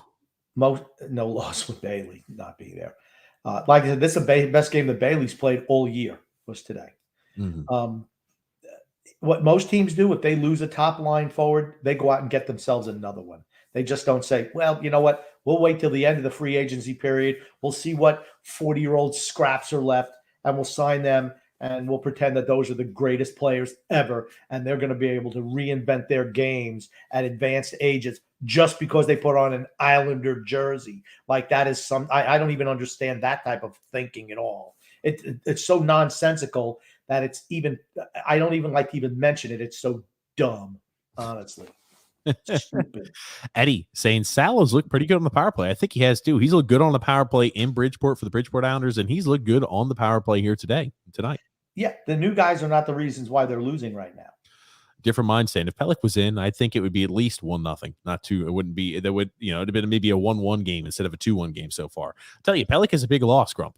I didn't say he's not a big loss, but neither one of those goals were because of Adam Pelech not being there.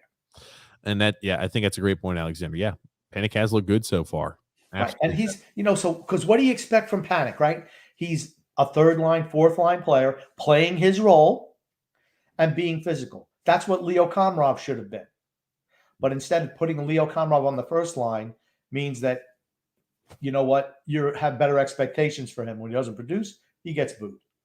Yeah, the second period is also underway, Grumpy. And there's a Dano Chara not being able to corral a puck and just have a guy skate right by him again, and they lose it. I tell you. Are they Calgary on a power play? Sure looks that way. And Big Z loses the puck again. Holy shit. And Big Z's on the ice. He's on his ass again. Every freaking game, he's on his ass at least once. And don't tell me, it's the ice on the stadium or in the arena. Big Z just can't skate anymore. The guy's just always on his ass. Ugh. It's tough. I mean, gosh, looks like Panik is now on the front. That's offsides. Excuse me. Yeah. I'll tell you, Grumpy, it looks like we could be in there for a little bit. That is for certain. I'm going to watch, because I was originally watching the Islanders broadcast. I wonder if it's a little different there for the Flames. Maybe they're further ahead. But I'll tell you, Big Z, man, oh man, he just is falling all over the place. And then Brian J saying, I like Aho's offensive game. Yeah, I don't dislike Aho. He's a little small. He can get muscled. But, man, we played a guy like that on defense for 4 or 5 years, didn't we? Who are you talking about, Thomas Hickey? That's exactly what I'm talking about. But this guy's got more offensive talent than Hickey ever had. David S. saying the power play sucks so bad it's unbelievable. But we did score a power play goal, so good for us. It's amazing. We take Josh Bailey off of there, Anders Lee, and we're able to score goals. I find that interesting. Scott L. said, Salo looks good so far. I was about to say he has looked good, and I want to see him getting more ice time. I want to see them, instead of giving, Zdeno Chara the second most minutes on ice, I want to see our Salos, and I want to see Noah Dobson getting elevated ice time. That's for certain.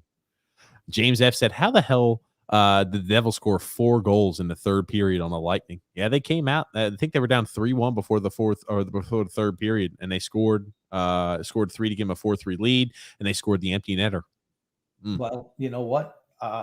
We weren't able to do that against the Lightning. James F. also noticing the same thing. Why the hell are there empty seats at this game? I thought it was sold out. Probably was sold out, but people just didn't attend. I cannot believe that. There are sections that are empty. I mean, you're in the second period right now. There's no excuse of, hey, I hit some traffic. There are a lot of empty seats right now tonight. A lot of empty seats. Yeah, maybe those are corporate seats that they couldn't find somebody to go to the first. Or they were trying to resell. UBS Arena? Or they were trying to resell and they didn't get anyone to bite on them. I mean, that's very possible. If you're unable to resell, would you not just go to the freaking game? If it's a corporate seat? Why would the corporate seat try to resell? Uh-oh. Okay, here's the thing, Grump. For a corporate seat, why the heck? Oh, that's a penalty. Is that going to be a penalty shot? Please give him a freaking penalty shot. Give him a penalty shot. Do not give him a power play. He was in all alone, and he hooks a guy who is going in on a freaking breakaway. That is a penalty shot. Give Oliver Wahlstrom the penalty shot. Wouldn't that be fantastic? Oliver Wahlstrom scores the first penalty shot, and he gets a penalty shot the first night of UBS being open. Oh, see, I'm sorry. That's not a penalty shot. It might be a penalty. It's not a penalty shot. The shot was already off. Right there, he's hooked. That's not a penalty shot. I'm sorry. I could see it being a penalty, but not a penalty shot. The guy was already on top of him, so it's not like he's got a clean break. I don't know, Grum. I mean, he's 2 foot from the net. You're not getting a penalty shot when you're 2 foot from the net. Fair enough. And they gave him a power play, which is what it should be. Eddie saying, Grumpy Man complimenting Croc Nelson quite a lot tonight. Hey, if you do good things, you're going to get compliments. When you do something bad, you get compliments. I'm nothing but fair. Hold on. When you do something bad, you get compliments, Grump? That's what I mean. You got to get your attention because you're saying shit that just doesn't make sense, man. I thought I said when you do something good, you get compliments. And then you said when you do something bad, you get compliments because you're so grumpy. God almighty. I feel like I'm talking to a toddler who's watching like some Coco Melon or some TV show where I just can't catch your attention for 2 seconds, man. Okay. You realize you want me to comment on the game? I actually have to watch the game. All right. Maybe see, that doesn't seem like here's the thing, because I don't rely on Corsi numbers or somebody else putting something in a spreadsheet to tell me what happened during the game. I actually watch the action and I'm able to tell you who's able to do what.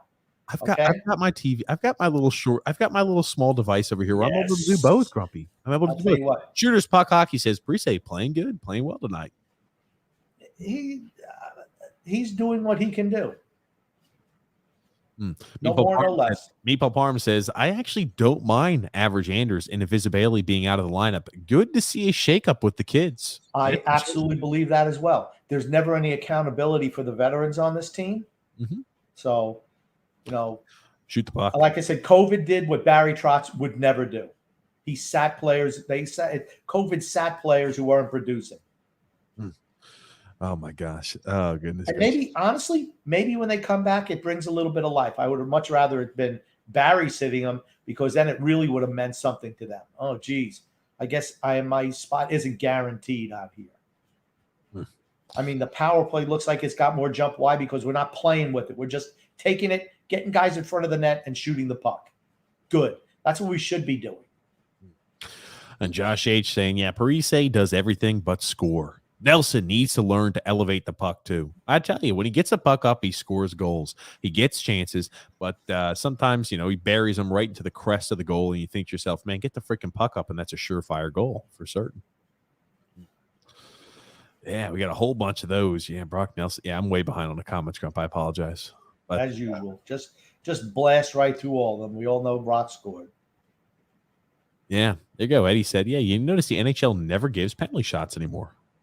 It's got to be a wide open chance when a guy's got a breakaway. That was also a shitty pass for one-timer by Wallstrom. It was out in front of them. I don't know who passed that puck to him. Aho. Aho. Yeah, it passes a lot in front. Brock Nelson. Let's go, boys.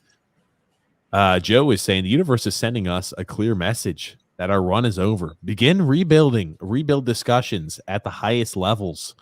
We're already a year too late. We should have done it at the end of last year. I don't disagree. Yeah, Brian J saying Salo and Aho look good so far. It looks like we're putting more pressure on them this second period. That is for certain. Do you remember how – well, we also had a power play. But do you remember how everyone was ripping Salo after the first game? Oh, this, that, the other thing. He stinks. He's not being this. He's not being that. He made a bad turnover against Tampa Bay, and the puck went out to the middle of the ice, and they were able to score right in our own zone. It bounces off a guy's skate in Tampa, and he creates a wide open goal for the Tampa Bay Lightning, where we had Brock Nelson who was late getting back. But yes, I do remember that, Crump. Right. But it's like the first game he's played like in a year and a half. And, guys, sometimes they just need some ice time. Let them play. That's what I've always said, right? 100 times. Give the young guys a chance. Let them play and see what they have after so many games. See what they have. Now you're starting to see him step up and play. Almighty, Zdeno Chara, you late. God almighty, skate. Move your freaking feet, man. Oh, he takes a hooking penalty because he's immobile. He cannot move. He can't skate, so he has to reach. That's because he can't. If you don't move your feet, you're going to get beat. And that's certainly what's happened with him. Right here. Whoop. Guy walks around him. Isn't it? This is not the first, second, third, 50th, 200th time we've seen this. This has been the last number of years with him. You walk around him. Now it's even worse now. He's like one of those what are the doors that just spin around? What are they? Spinning door? I don't know. No, I forget what the heck. It's got a name for it. I don't know. You just kind of walk through. Barry Trotz, dude, his eyebrows are going freaking crazy. He's down on the bench looking even more. I'm going to tell you one thing you have to do when you get older. You have to make sure that you trim your eyebrows back. I'm sorry. You ever see some of those old guys where they got eyebrows like out to here? They're bald, but they got. Oh, that's Barry Trotz. I'm sorry. But I mean, I know when I get my hair cut, I always get my eyebrows trimmed. I don't like eyebrows that I can feel them in front of my eyes, like an English sheepdog, or I feel like I can comb the back to cover up the bald spot I have. I don't believe in that. Holy shit, man! Oh man, put pressure on him. Jesus Christ, you've got him dangling down low, and you've got Pajot, Parise, and Mayfield just watching a guy walk into a possible chance to shoot. And here's the thing, right? 19 doesn't shoot, thank God. But man, oh man, put pressure on him. He tries to pass the puck in the net. Kachuk, you got to shoot that on net. Well, man. Kachuk did a good job of outweighting Scott Mayfield. And Dobson did a nice job, even though he'd never play on the penalty kill normally. He did a nice job blocking off that other guy on the side of the net, which you have not seen a lot from Pelech or Pulak or Chara this year, honestly. He did a much better job than they've been doing. And Tony Cheese, answer that question. If they scored a goal, and let's say Calgary scored right after that, they would review it. They would give the good goal to the Islanders, and then they would put the time back on the clock, and it would take away Calgary's goal. Yes. So that would go. Brian B saying, yeah, I'm liking seeing some new faces. Sick looking at some of these old faces. Well, because they're not producing. That's why you're sick of looking. Nice save by Varlamov there. Another nice save by Varlamov. Like they say, you want to make sure that your goaltender is your best penalty killer, and that's certainly been the case on this one. For certain. Brian J saying, why does no one press Lou Lamoriello ever? Because you know what? It's so funny. I listened to him do a press conference yesterday. I mean, Sutter looks like he's just, whatever. He looks like John Cooper looked in the playoffs last year. He's like, what the fuck? He's thinking to himself, what the we should be putting the Islanders in a coffin right now with all the guys they have out. We haven't been. But getting back to the Lou Lamoriello pressers, they're afraid of him. They're afraid to ask him questions. And you know what? Lou from the landline sounds, and that's Jake Kiriakos, sounds exactly like Lou Lamoriello does. I listened to the pod. I listened to Lou's press con, and I listened to it twice. I'm like, man, that sounds just like Lou on the landline. 2 minutes of pessimistic. Big call out to you, buddy. Yeah, without a doubt. Oh man. Brian B also saying, yeah, the fourth line is useless. Worse is we got Casey for 5 more years, Martin and Books for 2 more. Ugh, yuck. You don't think they're going to try sign Clutterback back if he wants to come back? I hope we don't try to sign him back. Who's on his Oh my God, Parise! What the? Oh, come on. How many times has he been on his butt tonight? Jesus Christ. I'm not seeing the Flames on their ass all the time tonight. Did their skate sharper to take the freaking weekend off? Did he take the week off? Is that Mangiapane again? Mangiapane with another goal, his 14th of the year. Oh, yep, sure enough. Oh my God. What the hell's Parise? Parise caught Mangiapane's skate backpedaling, and then Mangiapane, not only does he catch Parise, boop, he goes ahead and gets the tip. Oh my God! Did it go through his arm? I want to see a fight. I want to see a fight. Oh my God! That's when Varley wants back. That's when Varley wants back for certain. But he gives up a goal through his body every game. Every game. He's got to stop that one. That really was not much of a deflection, honestly. I didn't think so either. That's when it went right through his freaking body. You got to come up with that save. That's weak form, man. Weak form. Man, there's Nelson on his. Oh, look at that! I told you we needed a fight. Isn't that what I said? Let's go. Let's mix it up, fellas.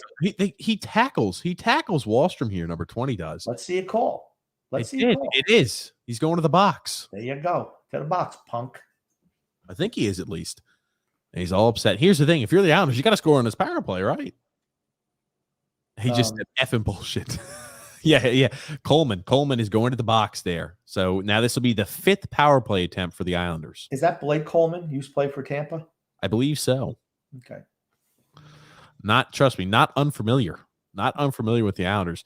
You look at that, right? This will be our 5th power play attempt coming up for the Islanders. You know, the thing that drives me crazy is that all the teams in our division are winning games. Yeah. I mean, I was shocked. I was shocked that the Devils came back to win tonight. I mean, the Devils beat Tampa. Think about that. We got rolled by Tampa, and the Devils came back and beat them. Yeah. After they throttled us. And the Penguins right now are up 2-0 on the Toronto Maple Leafs. So you know what that means? Toronto's going to be pissed through the roof coming in here tomorrow. You got the Carolina Hurricanes, who we all know are going to make the playoffs. It's a surefire thing, right? The Hurricanes are making the playoffs.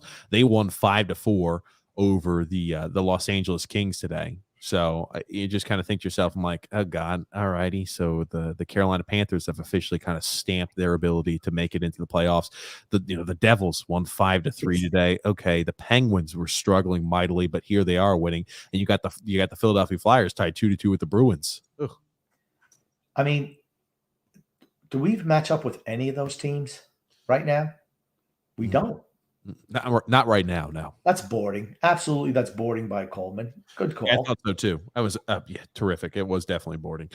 He sees right. You see the numbers. You're not allowed to take a hit at the guy. That's how the rule's written. He sees the numbers and he slams into him from behind.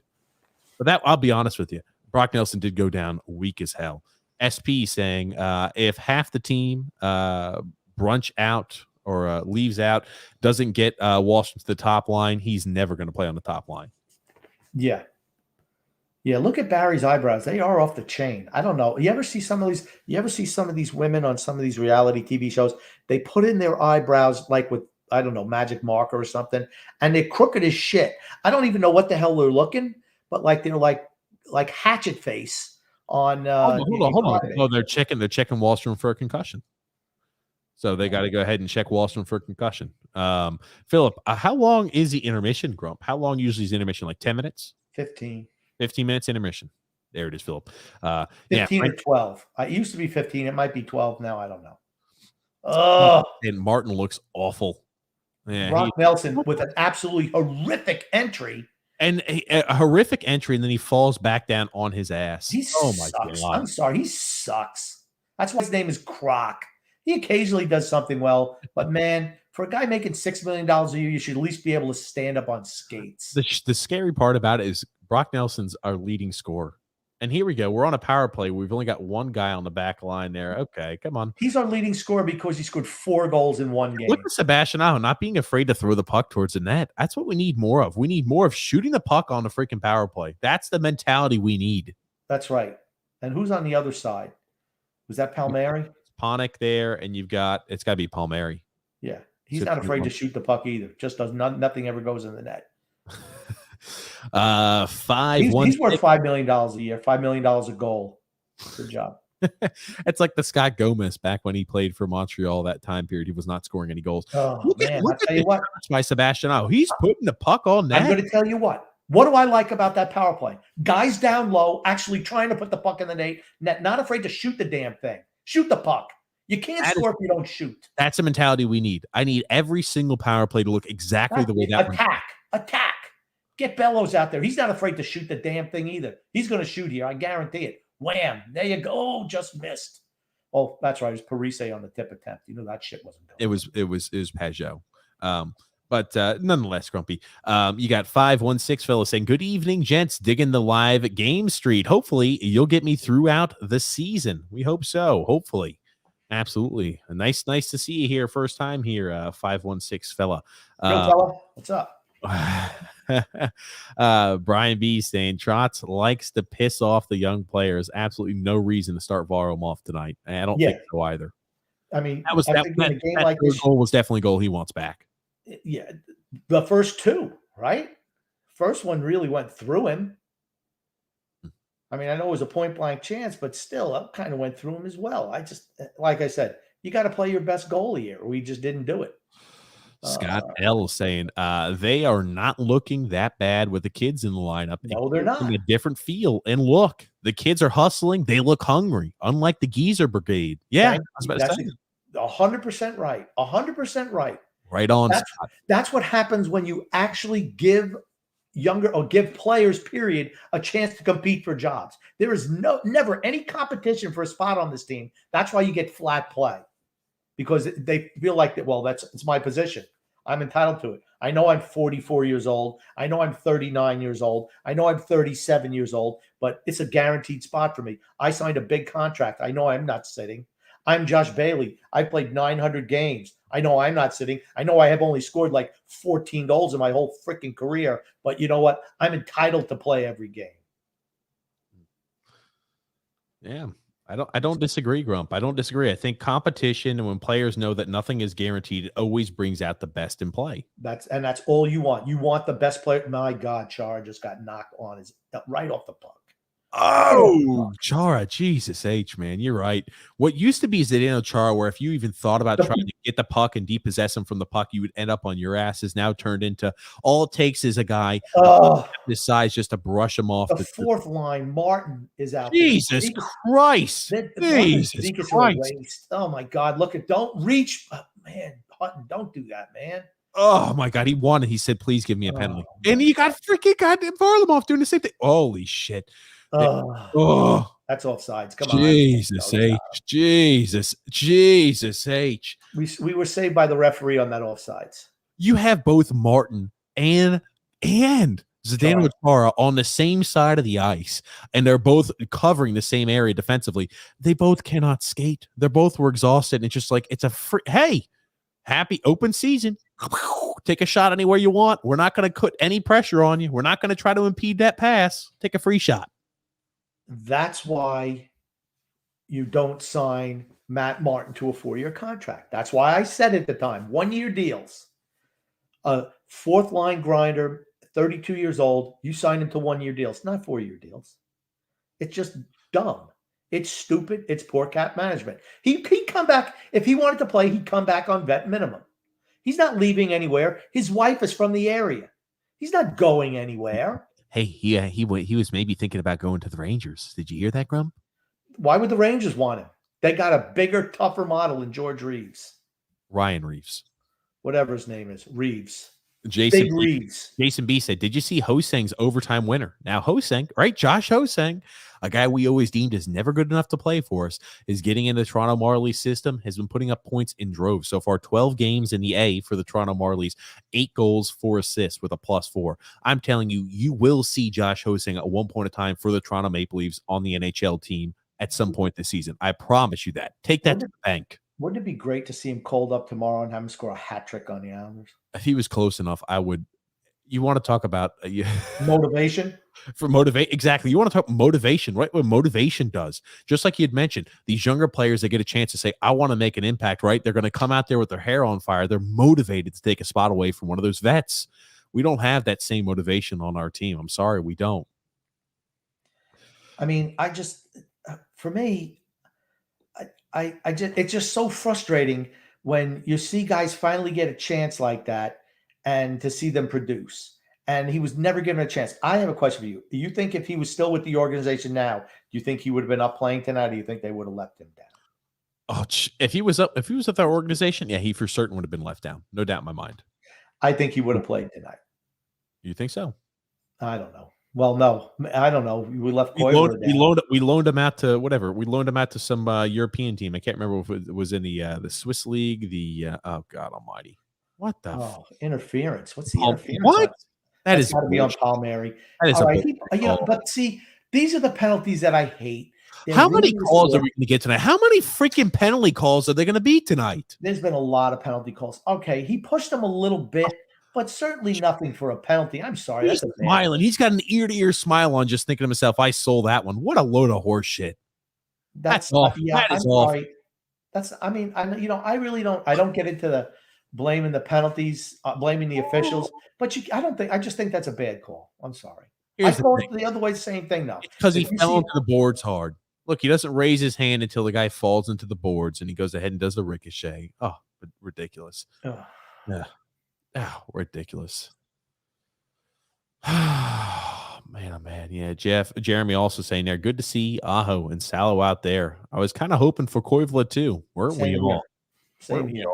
Why is the 30-year-old up who gets 2 minutes of ice time in a period? Why is the sense of him even being there? We've been getting look like one of our guys got a stick to the face there a little bit. Yeah. Chara did get a stick to the face. Think about how tough it is to hit Chara with a stick to the face, but that should have been a penalty. It's got to be high sticking. You figure. I figure just to get the stick up there, it's got to be up there pretty high. And it's not like it's a follow through on that one either. I'm sorry. He just can't do it anymore. It's a shame. It was a weird goal that Brock Nelson scored for certain. Yeah, it was nice. I mean, that was a great shot. Let's be honest, right? Let's call a spade a spade. That was a great shot. Mm-hmm. I mean, that's top off the thing, ricochets across, and absolutely. James F. also saying Nystrom looks so old. Well, he is pretty old. Mm-hmm. He's in his 60s now, right? For certain. Mid-60s, almost 70. Mm-hmm. Frank K saying, yeah, Parise on the power play is a joke. And he said, oh, you're not allowed to criticize Lou Lamoriello and the Islanders. Not with the cartel media, you're not allowed to do that. That's why you should listen to us. We have no problem criticizing ownership. Here's the thing. I'm not criticizing ownership. They've been fantastic. Lamoriello has been good too. I think this is all Barry Trotz, and that's the type of player he wants. Well, I'd much rather go with the younger guys. Jeremy F. said, ever buy a fresh loaf of bread? What parts are the least exciting to eat? The ends. Chara needs to be toasted. Very true. I don't even eat the ends. I won't even eat the ends. Right? I love that. I never eat the ends. The first one is just like a cover for the next slice to keep it fresh, even though it's all wrapped up. You want to have it cover up that slice of bread. And the last one I throw it away when it gets that far. Hold on. You don't eat the ends on the bread? No. I usually eat that if I'm like hungry. Like if I get to time period like where I'm so hungry I'm about to pass out and I'm cooking dinner up or my wife's cooking dinner up, I'll eat an end a piece of bread to help. Let me ask you a question. Do you spit the plastic out from the rest of the loaf? Or do you swallow that too? Oh, no. I don't swallow the plastic. No, just the ends. I like the ends, man. They kind of taste nice. Here's the thing. When I eat bread, it's only Dave's Killer Bread, I think. We eat some special bread, some expensive ass bread. I hate paying money for bread like that, but it tastes terrific. I love the sunflower seeds in it. Everything is great. What can I say? Brian J said, well, Aho and Salo have looked better than Chara so far. That they have. So here's the thing. Once we get everybody back healthy, are we still going to see Zdeno Chara and Andy Green every night? Because I think we will. Even though we shouldn't, we are going to. You can book it. You can book that. You might see one of them play since Pulak's out, without a doubt. I tell you what, our penalty kill, Chara just can't move out there. I'm sorry. Oh, look, Chara cleared the zone. That gets you. It's like, there it is. He killed it. They killed congrats. The puck must have hit him and stuck to him. Good evening, guys. Good to see you. The season's over. See you next year. No, Michael T. Come on now. There's a lot still to go with the season. We're certainly not covering. So disappointed with Michael T. I was about to say Michael T. Disappointment. I mean, I don't understand why he's acting like that. Season's not over yet. It'll be over by the end of next week, but it's not over now. Oh, you little funny grumpy. Brian J said, whatever happened to that Rogaine ad? Rogaine told us there was an issue. They didn't want, I don't know. Rogaine, we got to get up with them. We got to get on Rogaine. We got to start putting hardcore press on getting Rogaine to give us an ad to sponsor. We need more viewership to get a Rogaine ad. I'm just going to tell you right now. I know it's the running joke, but I tell you, if that ever happened where we could even like joke around, you'd have to use it. I would use it 100%. I would use it. I'll do like some skits on it before the show or something. Who the heck knows? Michael P said, with losses over these next few games being almost certain, this season might be lost before Thanksgiving. I agree with Grumpy. Let's see if there's anything these younger players can bring. Right. To me, that's the whole thing, right? You want to see. This is what he should have been doing. Hell of a the shot. Last couple of years. You just play a guy for a while. Give him a 10-game cameo just to see what he can do. You play one guy at a time. You rotate them in. This way, come playoff time, you know what they can do. And you can see, hey, if somebody gets hurt, you know what this guy's going to do. You slide him into the lineup and put him in the best spot. I mean, it's just not what they do, but it's something I would do. Like I said, COVID forced him to play younger players. And I really have not been disappointed today. Yes, we're down 3-1, but that's not the reason why we're losing. It's not the young guys, at least. No. Ariel C saying, "Yeah, Grump, you got your wish. The Bridgeport Islanders are playing tonight." Very true, and I've been very pleased so far. Mm-hmm. And then Eli said, "It's so funny to hear the broadcast trying to mute the crowd noise because they are booing Bettman right now." Oh God, I'm not shocked. 516 fellow said, "Let the man eat." TJ Michael T saying, "Extra butter, I hope, with that popcorn, Grump." No, it's skinny popcorn. But you know what? It doesn't make a difference. They say it's got, let me see how much it says, 39 calories per cup. You know what that is? That's like this freaking much. So, I mean, who eats one cup? Nobody. A bag like this, and I think how many servings are there in this bag? And it's a pretty big bag. But it says, let's see, 14 servings. I mean, that's a big-ass bag. Oh, man. So if I ate an entire bag of popcorn, that's not even but like 500 calories. You said 39 per 14 servings per container. The serving size is 3 3/4 cups. So you're talking about like 180 calories per serving. And here's the thing. You see this? It's not like I've eaten all that. There's a whole lot of air in these. They make the bag really big and fill it up with air. That's what they do. It's a freaking ripoff.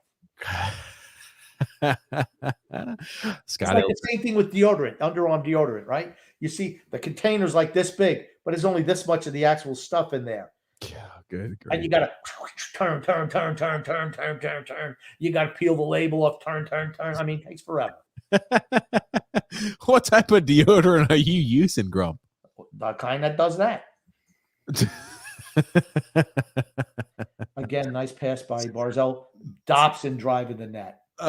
Scott Ellis saying, no question, if a younger player has that Martin giveaway, Trotz would have benched him the rest of the first period and most likely the second period as well. I mean, he has not looked good tonight, Matt Martin, at all. Here's the thing. When Ross Johnson comes back and he's healthy, I think Ross needs to get a few games. Oh, Jesus. We talk about a juicy rebound by Varley. I mean, he made the save, but man, oh man, what a juicy rebound. I'll tell you what, he gives up bigger rebounds than Sorokin does. Yeah, at least he has. I mean, Sorokin, that was one of the things he was criticized on early when he came over, gave up a lot of rebounds. But I thought he's done much better as of recent controlling those. He did so at the tail end of last year, and I thought this year he's done really good at controlling rebounds. Frank A saying, I blame Lou and Trotz for not developing enough youth. End of story. Stuck in the dinosaur age. Yeah, all I'm going to say is the only thing I disagree, I would say not developing any youth. Oh man. I wonder how the stadium food is. Ooh, baby. I'm going to bet it's going to be good, particularly when you start. The food is never going to get any better than when you first start at a restaurant or a concession stand or whatever. They want to put their best foot forward. The last thing you want is to go to some place in the stadium. It's like, man, this food is shit, because nobody will ever go back. Oh man. Alexander, you're right. Yeah, bad play by Martin. That's for certain. Chara. Jesus Christ. Zdeno Chara. Big Z. Holy shit. Oh my God. Zdeno Chara. Holy shit, man. He has been freaking awful tonight. That's how he's been. Can he turn over the puck more often? How many giveaways does he have? He's getting exposed now because he's on the first defense pairing. Jesus Christ. My God. Remember, everybody's trying to pick on Dobson. Oh, Dobson has the most giveaways. Dobson hasn't done this. Dobson hasn't done that. Dude, Chara has had about 5 or 6 giveaways tonight, and they've all been awful giveaways, too, in our own zone. Mayfield pinches up, loses the puck. Yeah, think about that. Michael T said, hey, grumpy old man, AJ back in the house. Have you seen her hair? Her hair is looking now. Have you seen how it's looking? Seen how he was wearing a hat in pregame, so that's how it was wearing a hat. They must have told him. Imagine how bad her hair must have looked that they made her wear a hat. No. Shannon was also wearing a hat. They were all wearing hats. Oh, okay. Alexander saying, you guys are awesome. Thanks for the awesome content, guys. Absolutely, man. Absolutely. And tomorrow, I'm sure Alexander is he always listens to the TJ and the Grumpy Old Man podcast, and he provides us with fan fights, which is my favorite segment, honestly. And I just want to give a shout out to Alexander. Really great guy. Absolutely. Drew L saying, yeah, Brian Lawton said that Lou told him once, I can figure out what I need and I go get it. I pay whatever I have to pay. He's a dumbass. Ugh. Jeez Louise. That's just stupid. I'm sorry. He didn't realize what he needed. Obviously, I knew what he needed going into the season. He didn't go get it. So then he has to overpay to try to get it. That's what he should have said. I'm not smart enough to know what I need ahead of time. I have to wait till half the season's over, then realize it, and then I overpay for it, for something I could have got way cheaper to start the season. What's up, Jimmy S. and Donald? And then Donald W. saying here, it sucks that half the Islanders are on COVID protocol. Yeah, I'll tell you, 5 guys being out or 6 guys being out certainly does not help. And 5 of them are being guys who play big minutes for you. Absolutely. Only two losses, really, though. Bavillier and Pellick. Everybody else, they've been underachieving the whole year. Nick says, Grumpy, the system is stale. I think Barry's gone at the end of his contract. I'm going to say it again. They need to really reassess where they are as an organization, talent-wise, before the end of the season. And they need to say to Barry, because I feel we need to retool big time. And are you going to be willing to play young players and say no to the veterans? If the answer is no, and he wants to rise that, bye-bye. I'm letting him go. Because they're right. The style needs to change. This style doesn't work with guys in their 30s. Just doesn't. I do remember that, Brian J., when we got rid of Jared Spurgeon. Yikes. Trivia. Alexander said, trivia. Who was the last Islander to score a hat trick in a home opener? I have no idea. I couldn't tell you. Donald W. also says here, don't you guys think the Islanders are an old and slow team? That's why they're in last place at the Metro. Yes, Donald, absolutely. We're the oldest team in the league. And certainly one of the slowest. Oh my God! Come on, Jesus! Fellas. Good gracious! Just get out of the period without giving up another goal. That's where I'm at right now. Let's just get out of this. Chara again, lose another puck. Good job, Chara. Losing another puck battle.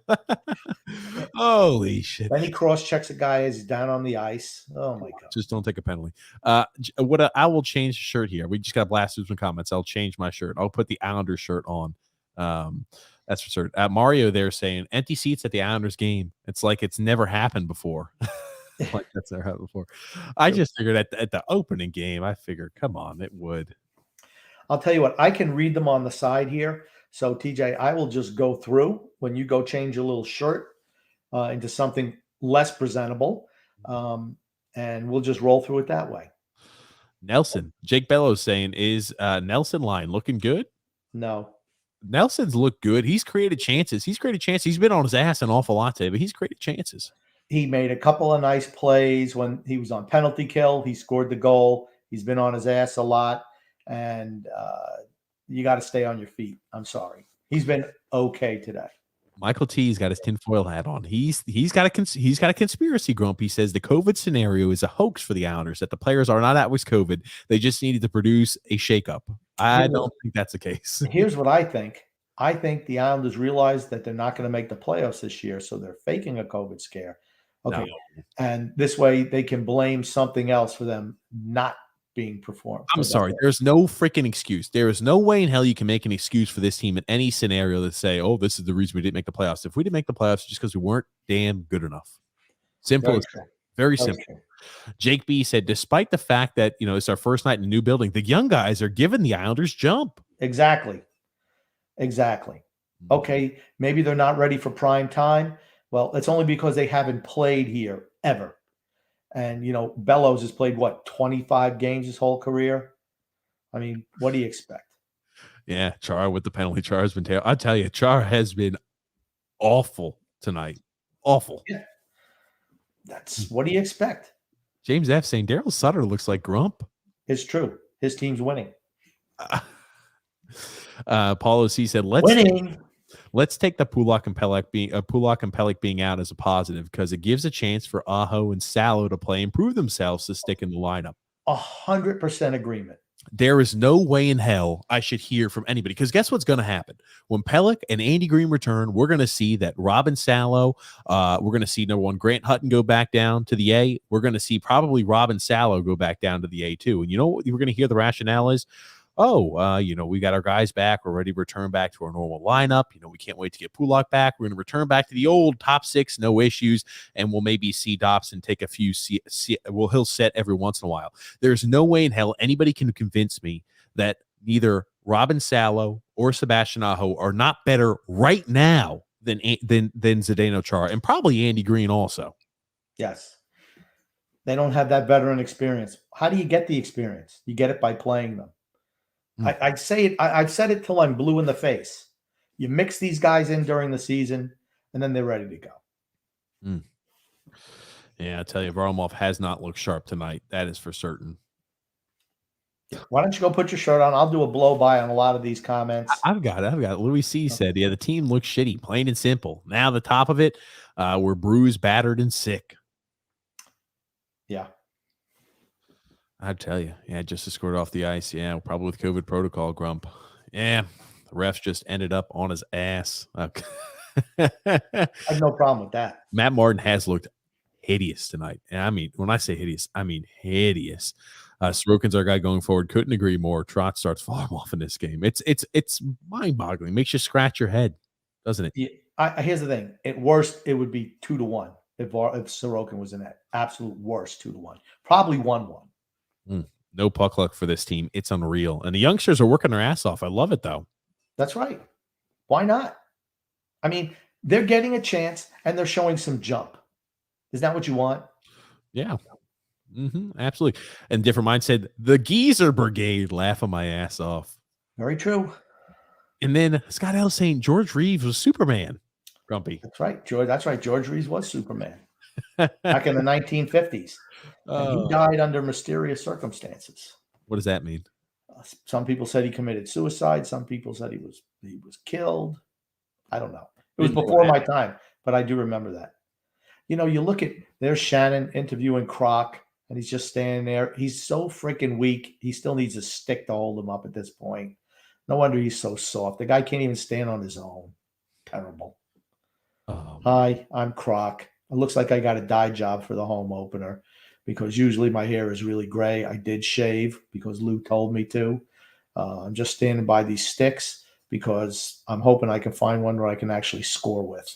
not like the one I usually use. Mr. B, I need to give you a huge shout out. I want to show you, Grumpy Old Man, this Josh Hosang. Now, remember, this is in the A for the Toronto Marlies. I want to show you this overtime winner he had. Holy freaking shit, Grump. Look at this. Let me just make sure it's pulled up on your screen first. Okay. Take a look, see at this, Grumpy Old Man. Yeah, that's right. Grab yourself some freaking popcorn because you're going to need to watch this highlight. That's for certain. Holy shit, what a goal, Grumpy. You got yourself on mute, but what a freaking goal, Grumpy. Man, oh man, that was beautiful. We don't need any talent like that on our team. He could never find his way on the ice for us, that's for certain. That right there, that's stuff you see out of Matt Barzal and Vladimir Tarasenko. Why the hell would we ever need anything like that on the Islanders? The kid's got talent. He was never given a chance here, period. Why? Because he wouldn't conform to being a grinder. Look at that. Holy shit. That is beautiful. Thank you so much, Mr. B, for that. I'll tell you. Brian P. said the Islanders have an even bigger, better version of Martin. His name is Ross Johnston. And he makes less money, too. Oh, that's for certain. Doug R. said, not sure if one of the tour players traded here will help us. Agreed. If you go back to playing all the old guys, I just think you're going to get a repeat. It could be just that, you know what? Everybody got old at the same time. Guys in their 30s do not get better. They get worse. And it's not like we have talented guys in their 30s like Malkin, Crosby, Ovechkin. We have guys like Joe Matadots, Mike the Greek Melaniadis, guys like that. They're not getting any better. They're just getting worse. Grump, I'll let you read this one. Louis C's got a comment, Grump. All right. The Islanders are the oldest, slowest team in the NHL. It didn't have to stay this way. Lou chose this. It's all on Lou. Grump has been spot on. And here's the thing. I'm going to throw the other clown on the bus, the armadillo, Barry Trotz. Right? Why? Because I think that Lou is I think that he works with whatever the coach wants. I think that's what Barry wants to do. He wants to play veterans. He wants guys who are sound defensively. Nobody with scoring ability needed here. Why? They're tough to control. You got to make sure, put a bunch of third and fourth liners on this team. They're controllable. They're just happy to play. That's why we signed Matt Martin to a 4-year extension, or Zach Parise at 37 years old, or Zdeno Chara at 44 years old. Why? Because they have nowhere else to go. So where would they come? They come here. Travis Zajac loved it here, wanted to come back. Why? Because he can't play anymore. The only place he'd ever get a shot is with the Islanders. I mean, to me, you're seeing tonight, this team is not great. And I think I'm not saying that the players are fantastic, the younger guys, but you're seeing a lot more jump in energy from them. And if you give them a month, that's a little bit too long. I know they won't do that, but a week or two, let's see how the team gels with the younger guys. I'd much rather go with the younger guys and do a sell-off at the deadline. If we lose tonight against Calgary, tomorrow against Toronto, and then against the Rangers, I mean, we could be out of the playoffs before Thanksgiving. I mean, that's just the way I look at it. And if you're out of the playoffs by Thanksgiving, it's time to move the older guys. I don't care what you get for them. Get rid of salary and just do a full-on rebuild. You like this shirt, Grumpy? How about button the damn thing up? All I know is every time I wear the shirt, the Islanders win. Well, maybe you should have put it on before the game started. Oh, man. That's true. That's true. Did you take a little trip to the bathroom as well? No, I didn't need to go to the bathroom. Okay. Brian P. said, TJ, no one eats the ends unless you toast them. Yeah, nobody does. Only TJ. Like I said, he'll eat a loaf of bread in one sitting and just spit out the plastic. And he cleans his teeth with the little twist tie. Well, I don't have the twist tie. I've got the plastic thing where you get the plastic thing where it tells us when the expiration date is or the sell by date is. Okay. Drew L saying we just can't put pucks in the net no matter how hard they try. Rebounds, loose pucks in front of the net. It's pathetic. Hey, Josh O saying he's not putting pucks in the net either. It's lack of talent. That's the reason. Lack of talent. Think about it. Pajot, Bailey, Parise, Palmieri. What do you got? 3 goals between them? Jeremy Ford said the loaf of bread was meant to be the analogy for Chara's career. Yeah, Getting to the ends of the loaf means he missed all the good on the inside. very I true. know, but now I like it. I like it, Jeremy. I like it, man. I like it. Brian J said, yeah, Lou Lamoriello is at fault. Shooters, Puck Hockey said, about to be 6 points behind Pittsburgh in last place. There's no way we beat Toronto or the Rangers. Let me ask you this, Grumpy, because we're going to go to the podcast right after this. We're going to go live right after this. We're going to get probably about like a 15 or so odd minute break after the game, after the third period. Take a little break. We'll come back for the Islanders Never Say Die podcast. This is just meant for a special item. And if people like us doing a live stream during the game, we'll definitely do one more often. But this is just something we wanted to try out to see if individuals liked. But Grump, let's say worst case scenario, the Islanders lose against Toronto tomorrow and then the Rangers on Wednesday. Where will you be regarding what your expectation is for the season and what you think would happen? Danger, Will Robinson. Danger, Will Robinson. You got to be a little bit older to know that. That's from Lost in Space. Robot. I didn't know what the hell that was. I know you did. Oh, man. It's like danger. Well, the season's over. If we go on a 7-game losing streak, and here's the thing, it's not just that it would be a 7-game losing streak. We're not playing well. We're not doing the things we need to do. We're getting blown out. We can't beat a team with a winning record. I know we beat Winnipeg and Vegas. Other than that, we've beaten 3 of the 5 worst teams in the league. We're 6th worst. So 3 of the 5 worst teams in the league. When we're talking about the worst teams in the league, we're talking about like your Arizona Coyotes, right, Grumpy old man? Montreal, Chicago. Before they got a new coach in there. When they had Jeremy Colton in there and they had, their little scandal. Absolutely. That's for certain. And then, Rody the Riff said this team is absolute cow shit. Excuse my language. Just pissed. The season is literally over. Every team in the Metro is good except for us. What have all the teams in the Metro done? Excluding Pittsburgh, I might say. They've gotten younger and incorporated speed into their lineups and puck-moving defensemen. We are the dinosaur of the league. That's the way the league is going. The way the penalties are getting called, you have to be able to skate the puck. You have to be able to move. You can't reach and hook and interfere. You can't do that anymore. We're late to the party when it comes to that. Think about how many penalties Zdeno Chara has had this season. Think about how many times he's been penalized this year. He leads the team in penalty minutes, and it's not by some surprise. The guy's been racking up penalties every which way. Yikes, Grumpy. It's funny. I'm looking at this little cutout here. Boy, a lot of stuff in favor of the red team. And that happens to be the Calgary Flames. Doug R saying the issue is if we have a crap year and get a high pick is that Barry won't play them. True. It's true. That's also true. You look at Lucas Raymond, right, playing for Detroit. He's on a point per game pace right now. Lucas Raymond's fantastic, right? I tell you, Detroit won't be a playoff caliber team this year. Next year, they will be in the playoffs. Mark my freaking words. You've got Cedar stepping up. He's a rookie this year. You've got Lucas Raymond who's stepped up. You've got Joe Velino who's stepping up. You've got a lot of young rookies that are producing in Detroit because they said, here you go. Have a chance. Have at it. Yeah, I'm not saying the Islanders need to deviate completely away from older individuals. I'm saying no. We need to deviate away from completely older individuals. We need some of the younger guys to get a chance. And I think Robin Salo needs to be in the lineup, even when everybody's back to healthy, 4 to 6 weeks down the road, when Pellick's off the COVID list, when Andy Green's off the COVID list, and Ryan Pulak's healthy. Robin Salo needs to be playing every single night for the Islanders. The problem is we do not need to see Big Z. We don't need to see Zdeno Chara ever again. The problem is Barry's go-to move is to bench a Wallstrom, a Dobson, previously a Barzell, or a Kiefer Bellows. That's what he does. He benches the young guys, and the old guys just get a free pass, no matter how shitty they play. Yeah. And then Brandon, Mr. B, saying here, all I want for Christmas is a Ranger-esque type letter to the fans from ownership. I mean, think about that. They told them what they were going to do, and they rebuilt the team, in 2 years? 2 years. Took them 2 years. We're going all in on a youth movement. That's what we're going to do. They did it the right way. We should have done that. CJC says, Flames fan here from Calgary. Hey, the Islanders are a good team, in my opinion, just way too long of a road trip. Now injuries with COVID. Calgary's are the third best goal differential in the league. You're going to be okay.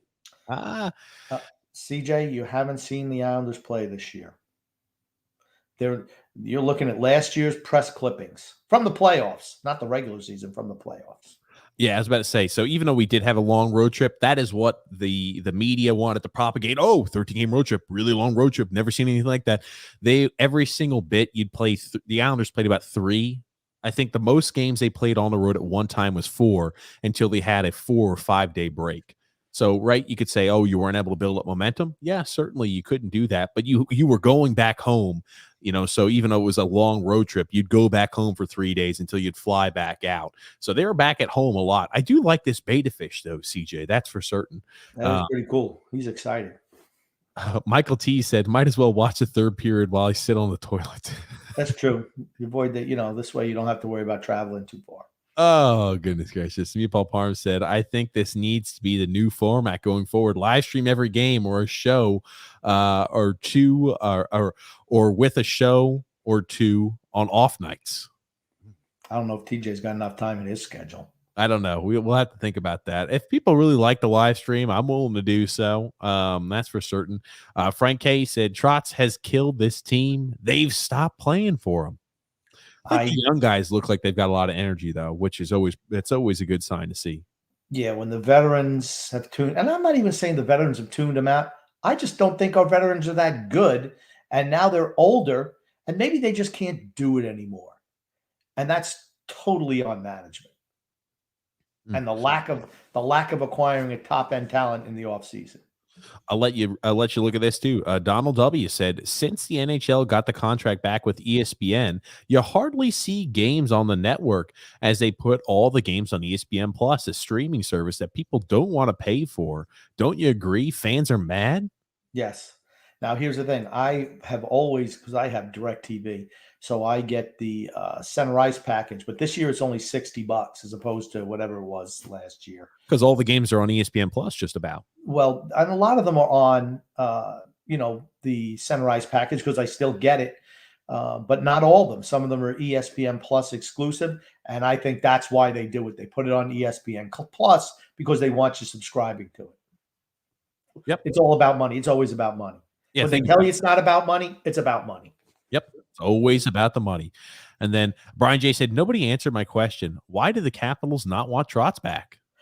That's what I always say. If he was that great, he won a cup, why didn't they want him back? Maybe they didn't think he was good for them. He would not play the younger players in Washington. That was a big problem with them. A really big problem. They want to get younger. Here's the thing. If they didn't have Todd Reirden, I think they would have been better during those prime years of Ovechkin because Ovechkin was still kind of towards the prime. That being said, Reirden wasted 2 years with the Capitals, and Laviolette there the first year. He's been here, didn't have a great season. So it'll be, not least regarding the postseason, but they've looked pretty good so far this year. They've got Conor McMichael stepping up. They've got Dad. They have a lot of young guys that they're trying to integrate into the lineup. A lot of teams are having a lot of young guys step up, like Arthur Kaliev and Philip Tomasino and Conor McMichael. You know who's not stepping up? That's right. Casper Holmstrom. The three amigos, Grump. True that. James F. said, at least the Rock and Roll Hall of Fame's on tonight. I haven't watched that in forever. Oh, there's AJ. I'm looking at her now. Oh, my God. I don't know what the heck she's doing with that hair, but it's not good again. They need to fix it up. Yeah. All you got to do is here's the thing. Use a little product, AJ. Don't be afraid. Come off the hip and get a little hairspray.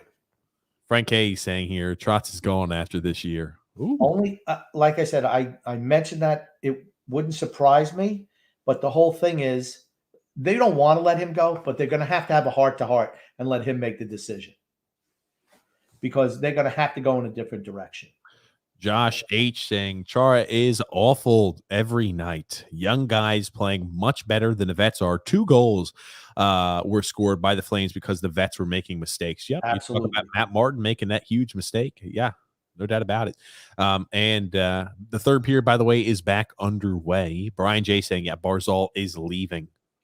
I think if you were Matt Barzal and you had a chance to play for a team where you could put up 100, score 30 goals, 70 assists, put up 100 points, be in the running for a Hart Trophy every year, and be recognized as one of the stars of the league? Or do you want to stay here and play in an offense that's just an absolute slog every night? You talk about the marketability too of Matt Barzal, right? With the endorsement deals he could get. If you're scoring 100 points a year, yeah, the money might be the same on a salary. Endorsement wise, what type of endorsements do you think you're going to get with the Islanders when you're only putting up like 60 points a year? You're not going to be ever pushed by the NHL unless you're scoring macho points.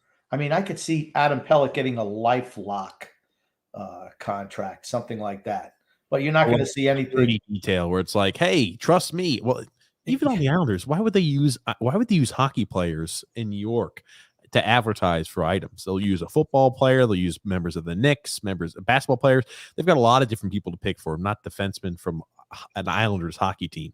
They would use Adam Fox before they'd use Adam Pelech in a LifeLock. Okay. I just love this line combination they just had out there. Nelson, oh, baby. Nelson Woo! with Bellows and Wahlstrom.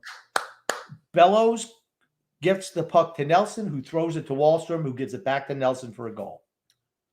Grumpy, baby. It's the shirt. It's the shirt, Grump. That's what we're hoping.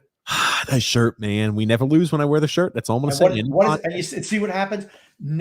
Bellows, since his rep is he shoots, he skates, draws two defenders to him, which creates the space for Nelson. Nice pass from Wahlstrom, goal. That's how you score. They have guys going down low. When Josh Bailey's on the line, there's never a threat.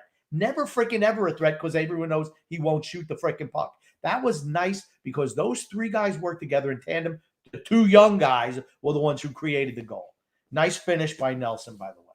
Fantastic finish by Nelson. That's what you see more of, right? When he's in that spot. Now the ever invisible fourth line is out there, and of course we're hemmed in our own zone. How many times have we seen that all year? All year. That fourth line comes out, and it's like, can we get off and, can we get a stoppage without being 2 minutes of uninterrupted play in our zone? Here's the thing. Now, this makes it a game, right? That goal that the Islanders just scored early in the third period, this makes it a game to where Calgary can't slog off or anything like that. This is a game. It's a game again. That's right. I think momentum is definitely in the form of the Islanders. The Islanders, I can only imagine how loud the arena is right now. Again, we're not listening to the volume of it, but I can only imagine how loud the arena is. But that was a goal. Two young guys creating that goal. And the old guy just getting into an open hole. But that was all set up. Really unsung what Kiefer Bellows did there. I wonder if Barry's going to say something about it after the game. He took two defenders with him just by cutting from behind the net right across the right out in front. Right to the slot. Two guys went with him, afraid that maybe Wahlstrom's going to pass him because he's going to shoot. And no, he draws two guys, which opens up the pass lane for Nelson, 3-2. Nice. Yeah, you're right. And that's the thing, right? What do you think we heard Butchie talking about that slight move that Bellows makes there as well? And making I don't know. Maybe hopefully in the right spot. But because it was so obvious. And here's the thing. What are they doing? Matt Barzal comes in there, two guys on him right away.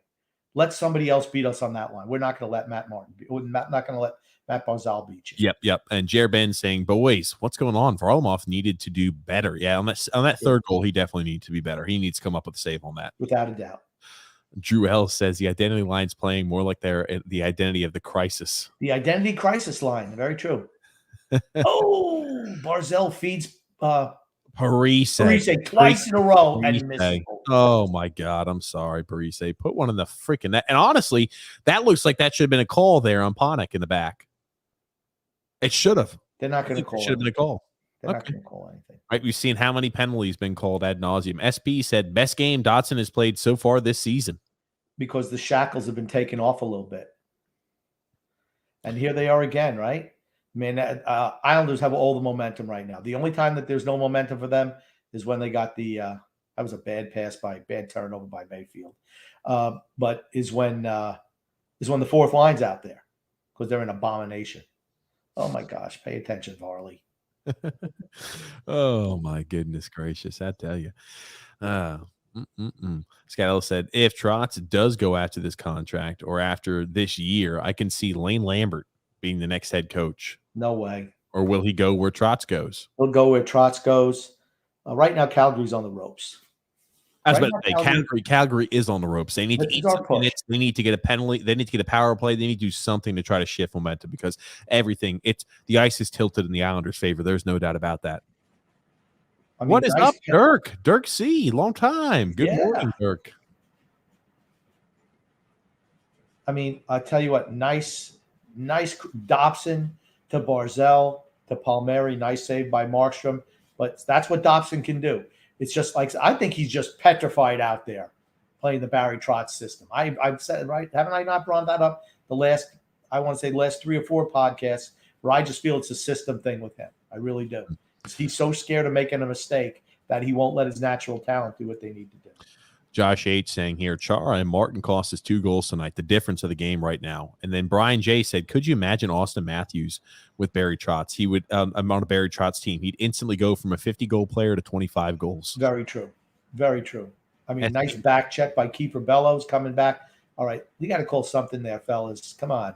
Oh, God, that's knee to knee for certain. I mean, I don't know who initiated that. I want to say it's the Calgary guy because Kiefer had the puck. And there's no Dobson again, right? Jumping into the play. That's what he does. He can skate. He can get back. Let the kid frickin' play, Barry, you piece of shit. SP said, Ho-Sang's attitude issues suddenly disappeared the second he left the Islanders. Look at his interviews. Isn't that funny, Grump? They just didn't like him. He wasn't their type of player. He played offense. Look at that, styling and profiling with that shirt. Thanks there, 516 fella. I appreciate it. I'll tell you what, the passing is so much better right now. So much better. Dobson putting the puck on net. Palmieri actually hustling. Barzell back there driving play. Panic chipping in. And nice job by Parise also pressuring. He forces that turnover by pressuring him. Very true. Dirk C said Chara is horrible. Salah looking great. Also, like Panic's effort. That's what it seems to be, right? Panic's earned himself another chance, maybe, perhaps. And I think Robin Salah has earned a spot over Zdeno Chara tonight alone. With how bad the fourth line has been, why doesn't Panic get a shot playing on the fourth line? Just automatically. He certainly deserves it. Yeah. I was about to say, especially over Matt Martin, how poorly Martin's been playing. I don't disagree, Grumpy, at all. Doug R saying, I thought that Barry was the best coach we've had since Al Arbor. It's not. He is. Al would take, or I'm sorry, he was the best coach we had since Al Arbor. Not the case. Al would have taken the young talent and worked with them to help them get better. Barry looks like he doesn't want to be bothered with the guys. Holy shit, the Islanders are on fire right now. Mayfield jumping in the play. Jesus Christ, you're not kidding. Palmieri, that was a hell of a move by Palmieri. What a freaking move by Kyle Palmieri. I'll tell you one thing. The Islanders, the way they came, Grumpy, it's the shirt, man. It's the shirt. It's the shirt. It's the shirt, boys. The shirt has brought the Islanders the momentum back. To me, I wouldn't play the that looked like, I don't know. Grant Hutton's making a little guest appearance here in the third. That for certain. Come on, that's interference from behind. You got to call that. What the hell? No call. Here's the thing, right? They said, "Oh shit, guys, we've called how many penalties now? How many penalties have we called? Oh God, we've called 11 penalties so far this game. Yeah, you know what? Or I'm sorry, we've called 10 penalties so far this game. Yeah, let's go ahead and keep this. Let's keep the whistles in our pockets. A lot of Islanders falling today. I don't see too many Calgary guys falling. That's what I'm noticing. It's not like it's the ice because I'm not seeing a lot of Calgary guys on their ass, or maybe the skate sharpener took the weekend off or something maybe like that. Just clumsy. No. You don't think they're just clumsy? No, come on. Oh, the fourth line's out again. No wonder it's struggling. I benched the fourth line. I benched them. You know what? Sorry. You all suck. Casey Zekas, we're going to revoke your contract. Oh, my God. So Zekas, I'm sorry, Cal Clutterbuck just about fell just normally skating. So I don't know. They're slipping and sliding all over the place out there. But nobody from Calgary's doing that. Yeah. It looks like it's just the Islanders. It's wide open right now. It's more fun to watch. The only guy who's not wide open is Chara. Tony Chi, he can't be wide open. Tony Chi said TJ needs some hot cocoa in his mommy to tuck him in with that shirt. And for certain, hey, the pajama top is on. It's time to win games. Michael T said, grumpy old man, you made me make some popcorn. Mine is Farmer John's movie theater popcorn butter. Yeah, that's good stuff too. I just, like I said, the warden picked this up today. So I think it was a half off or something. Otherwise, she don't get me anything. James F said, "You guys are bumming me out with the negativity. Maybe they should close. Maybe they should have closed the building and found it and fold the team and move them to Quebec." Here's the thing. This is obviously an old comment because now we're all gung-ho, right? We call what we see. You're not going to get from us, hey, everything's great when it sucks. You're not going to see that. Okay. When it's great, you're going to hear us talk about how great it is, how great the younger players are playing. But if they're playing crappy, you're going to get that too. You get the truth here. James F., you guys should have the opening song for the show be Never Say Die by Black Sabbath. It's a great song. I don't think we can use that. Yeah, I think copyright won't let us do. Dirk C. said, too bad they didn't call up Simon Holmstrom. He's a young, grumpy, and getting better.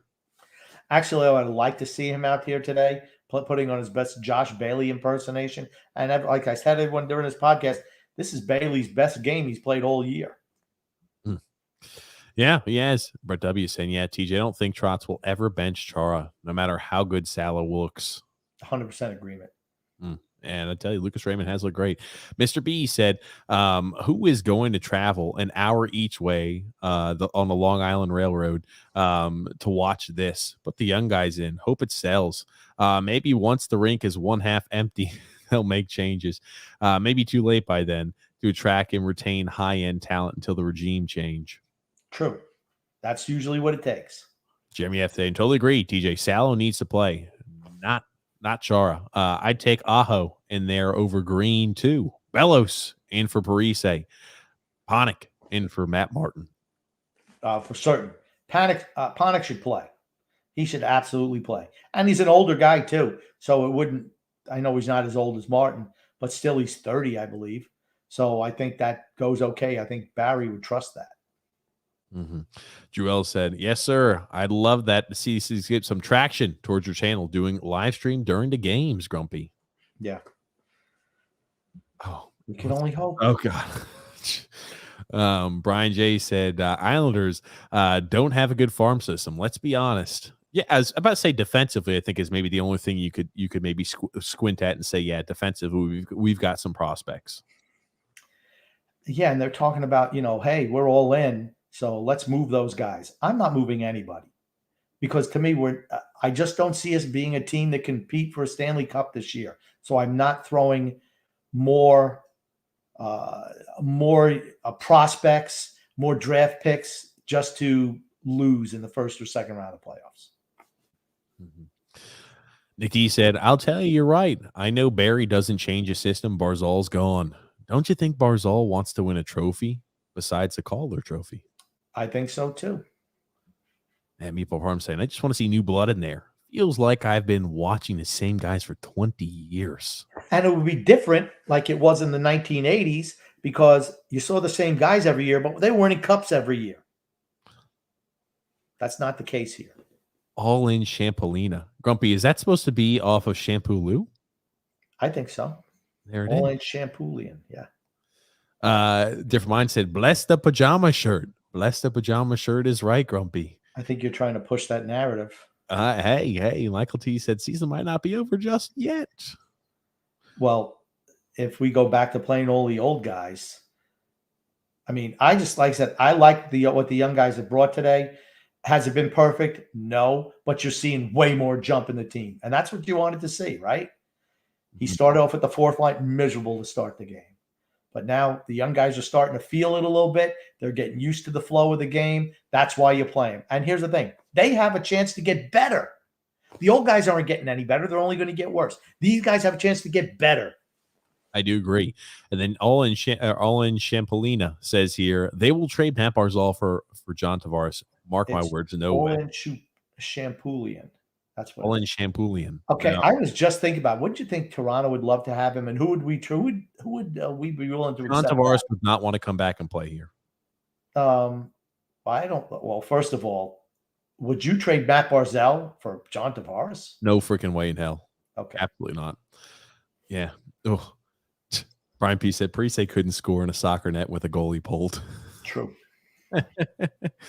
Tony G said, I can't believe I'm going to say it, TJ, but keep the PJs on. Oh, okay. We'll keep him. We'll keep him riding. James F said, "You guys talk about Parise not scoring. Let's talk about Pajot not scoring." True. We have mentioned that. We absolutely mentioned that. I don't know if he's hurt or what the deal is, but he is not. Here's the thing: it's not even the scoring from him. He doesn't have the jump that he's had in recent times. He has not, and that I tell you, that's worrisome because Pajot was one of those real difference makers. He was a difference maker in the playoffs. He's been a difference maker at the end of the regular season. He's a guy who's a real difference maker, and without him being able to create that, you kind of worry.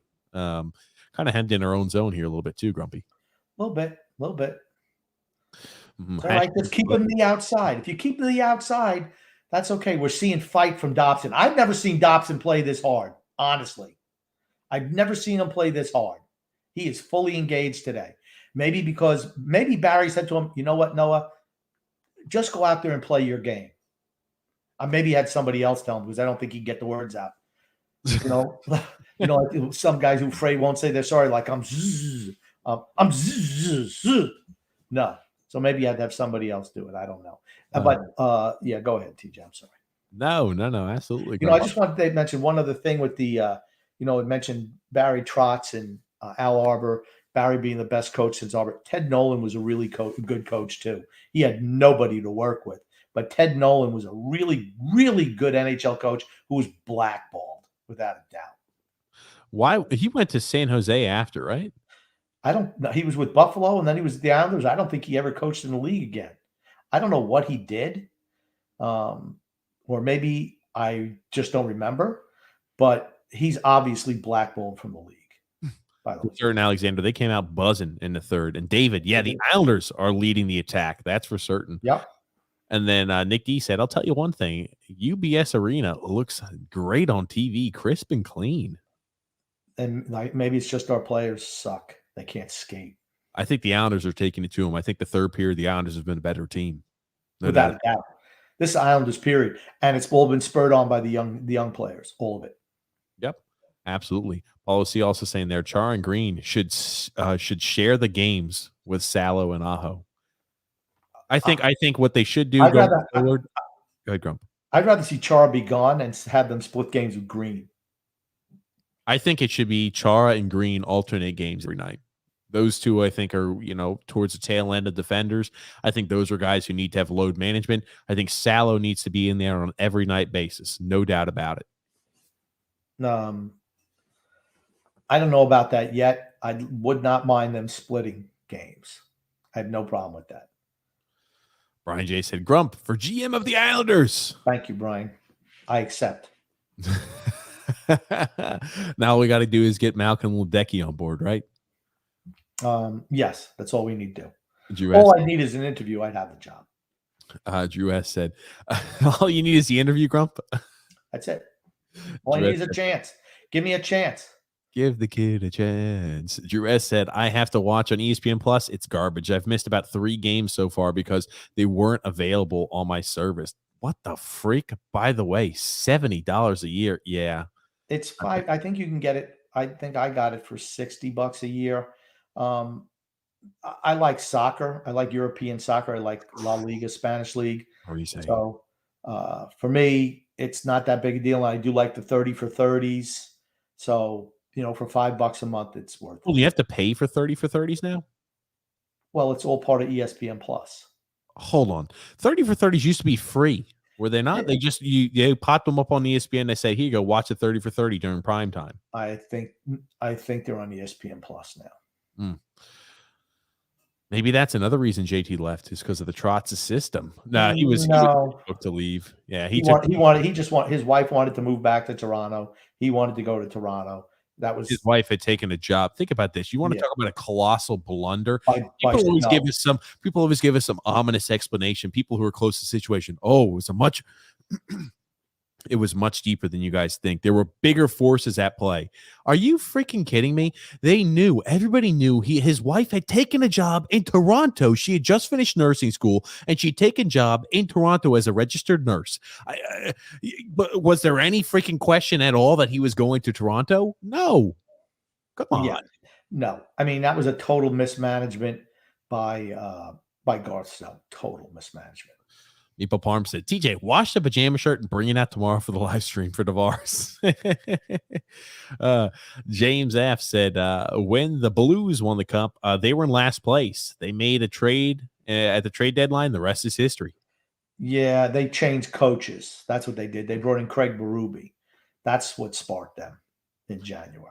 Eddie's saying, boys, keep doing the live stream games. It's been fantastic. Maybe we will. It seems like we're getting a lot of positive reception. I'm down for doing them. And then, Brian P. said Peter Laviolette is the second best Islanders coach behind Al Arbor. I don't know how great he was. Remember, that was his first job. He was a Providence Bruins coach when Milbury brought him in. And he was good with the Islanders, but I don't think his Islander reign was as good as Trotz's and I just think Teddy Nolan was really, really good as a coach. Markstrom's doing a really nice job right there now. Bellows in front of the net, creating traffic. Yep. I mean, I tell you what, I like Wahlstrom and Bellows together with Kroc. I like it. It minimizes his lethargic play out there playing with these two guys. Yeah. As Janos was saying, so Bailey not only destroys lines, he also destroys players outside of the game as well with COVID. The best thing he's done this year is give COVID to the rest of our veteran players because it's given the young guys a chance. So kudos to Josh Bailey. Oh, man. There's Dobson again driving the net. Okay, it leads in an attack going the other way. But it creates offense. It creates offense. What's the one thing we can't do is score. Oh, come on. Parise. God damn Parise. I'll tell you what. One thing, I'm glad Bailey's not playing because I would have definitely dropped some F-bombs by now. And we're playing well. So you're not seeing anger from me, which is good. Scott L saying, if this is Barzal's team, like Coach Tommy B said, don't you think the ownership would do everything in their power to keep him, even if that means getting rid of Trotz? That's what Tommy B said. Hey, if that's the case, I'm all down for it. Yeah. Okay. Let's not get too down on Trotz. It's his system, right? If he's willing to work, because he does motivate guys to play. If he's willing to work and incorporate younger players and relax his system a little bit, I have no problem at all with him. No problem at all with him. Who is better in the video?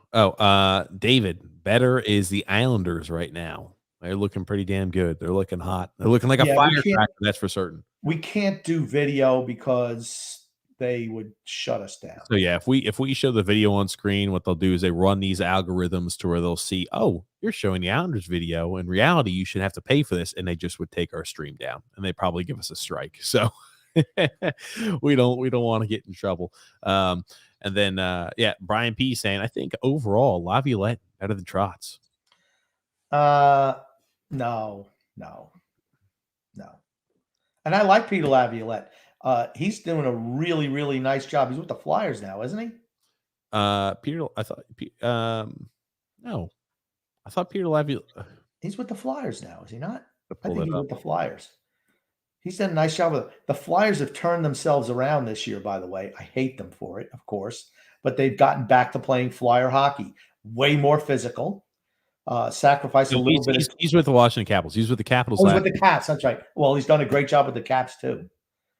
So who? Oh, that's Vigneault, right? Yeah, Vigneault is with the Flyers. Chase said. Chase H says here, he's a great coach in the wrong system. What happened in the first? I had a hockey game and missed it. The first, the Islanders came out. I mean, they were lucky to score a goal right before the end of the first period. They're down 2-0. They kind of looked at Calgary was really taking it to us, no doubt about it. But we came back, and I think this third period has really been in the momentum of the Islanders. That's for certain. And it's the young guys. It's more of an open game. Everybody driving the net. I mean, Palmer, come on, you got it. Well, all right. Palmieri took a flop. He took a flop there. I'm sorry. They haven't called anything, and there have been a lot of infractions. They're not going to. It's got to be period. Oh, I'm just saying, there's a lot of interference. That's interference on Dobson. He got away with it too. So, like I said, it goes both ways right there. That was a bad pass by whoever was on the other side to Dobson. Terrible pass. Yeah, we'll have to see here in a second. I can't tell you off the top right here just because it's tough to see. It was Robin Salo who made the bad pass. Not a good pass. But here's the thing. You're going to get that. But it's okay. I mean, the guys just need to learn from those mistakes. That's what happens. That's why you play the younger guys now. You reap benefits at the end. If we make the playoffs, you're going to need those younger guys because they're going to have legs and they're going to be better than the guys we have now. Yeah. That's why I never fall for the banana in the tailpipe thing. For me, you have to, you got to incorporate the younger guys at a slow rate, but then make sure that they're ready to go come playoff time. That's what it's all about. James F saying, I'm going to try the Shack Burger tomorrow. I don't care if it's $16. Wow. But tell me how it is. Yeah, it's expensive, but tell me how it is. That's for certain. Jake B saying New York Islanders 35 shots tonight. That's for certain. This third period has really been tilted in the Islanders' favor. If they don't score here towards the tail end, it'll be a shame. That's for certain. Hopefully the game at least gets some overtime. Eddie saying, being a system man, Trotz shined in DC with an abundance of talent. Without the talent, system doesn't cut it alone. Okay. Oh my God, what a shot there, Grant Hutton. They never won anything with Trotz until the last year. And I think they made him play some younger players, and he knew he was on the way out. He knew it before the season was over. He knew it. So he's like, what the hell? Roll the dice. And it paid off for him. But the fact that they never even made an effort to retain him, that always worries me. Why? He's just won a Stanley Cup and you're not even making him a contract offer? Really?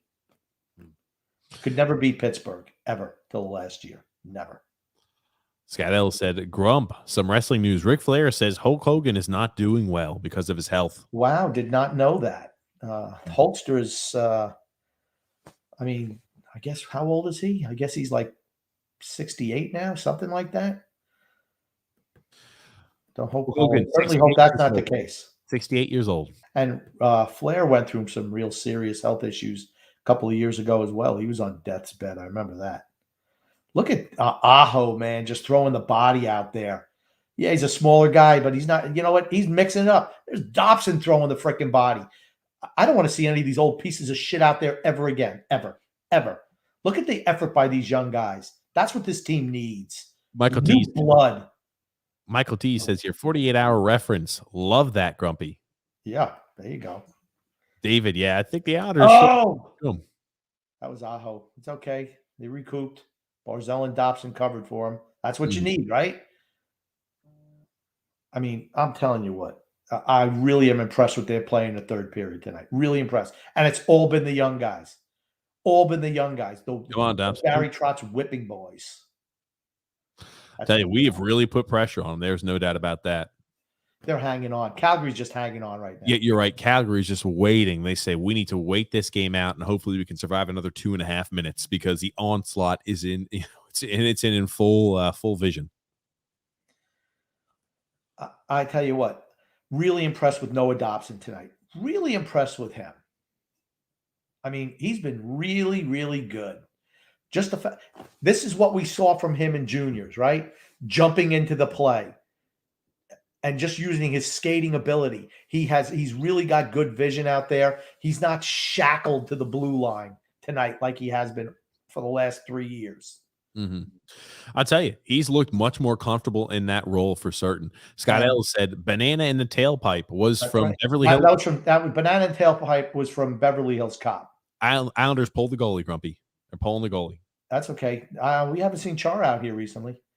Holy crap. Islanders pull the goalie. Nice keeping by Salo. Yeah. Palmieri's out there. No, he can't help himself, though.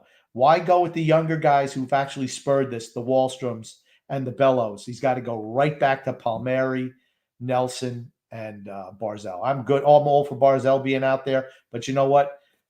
Bellows and Wallstrom have been really, really good today. Why not give them the shot to finish this off the right? The Islanders are going to be taking their time out, grumpy old man. They're going to take their time out here, and they're going to get their fresh legs, maybe draw up a play or two.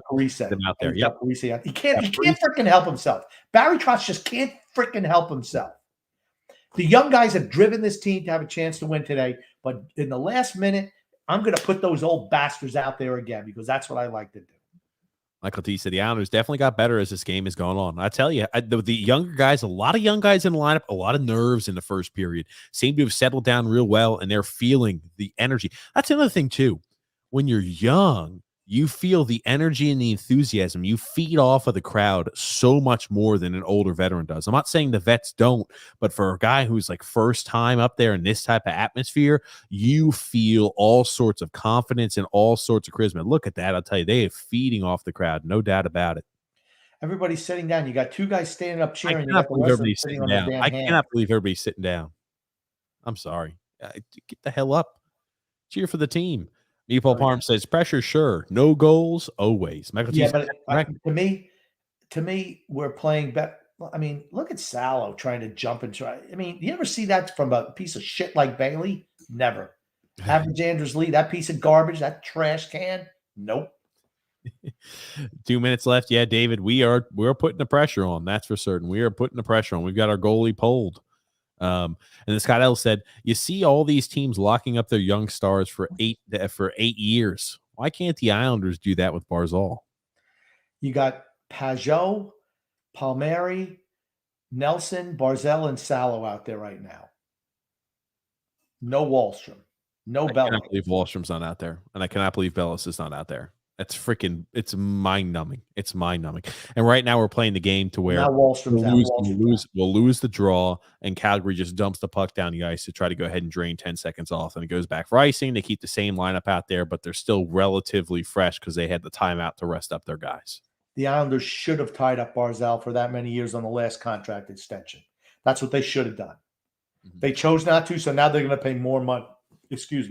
More money to try to re-sign him. What was that, Grump? That being said, got it down there in the corner. Let's see what's going on here. We got it to Robin Salo. Nice slap shot. I think that was by Dobson. Get some opportunity shots on that. Wallstrom. Gotcha. Did you see, not Islanders news, Utah is up 28-0 in the third quarter over the Oregon Ducks. Wow. I guess that'll throw the little – here's the thing. I just want to see that piece of shit Cincinnati team in there. I'm sorry. You don't want to see them, right? No, absolutely not. Okay, you just said you do. Okay, gotcha. Well, wow, there's an empty net goal, guys. Well, there you go. I'll tell you what, valiant effort by the young guys tonight, but just not enough, honestly. It was a valiant effort, and then I'll tell you this much. What did we learn tonight? And we're going to talk about this. Trust me, guys. We're going to be talking about this after this live stream because we're going to jump off the live stream once the game ends. We're going to be gone for probably about 15 to 30, and we're going to jump on and do our podcast. That being said, what did we learn tonight, Grump? Just a basic synopsis of what did we learn tonight. And look at the Islander fans all leaving early. I cannot believe they're freaking leaving early. Look at come on. Yeah. First freaking game at the arena, leaving early. I get it. The game's over, but Jesus Christ, man. That's one of the, if I'm thinking about how much money I would have spent to go to that game, I would have stayed. Oh, I'm sorry. Go ahead, Grump. What did we learn tonight, though? That the younger players are better than the older ones. The thought they have more will and desire than the older players do. Dobson has been really, really good today, really involved. Yes. More involved than he's ever been with this team today. More involved than he's ever been. And what else did we learn, right? I think the younger guys like Salo, he's ready to already play in the NHL. That being said, right, Salo will probably turn the puck over more with an ill-advised pass or thinking that he could do a little too much in the offensive zone, whereas Zdeno Chara will get beat, walked around, turn over the puck in our defensive end. He'll have a whole bunch of issues like that. But, man, I'll tell you, I think we learned, you're right. The young guys, when given a chance, can play.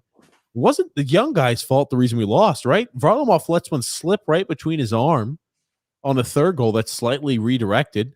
A hideous turnover by Matt Martin for the first goal against.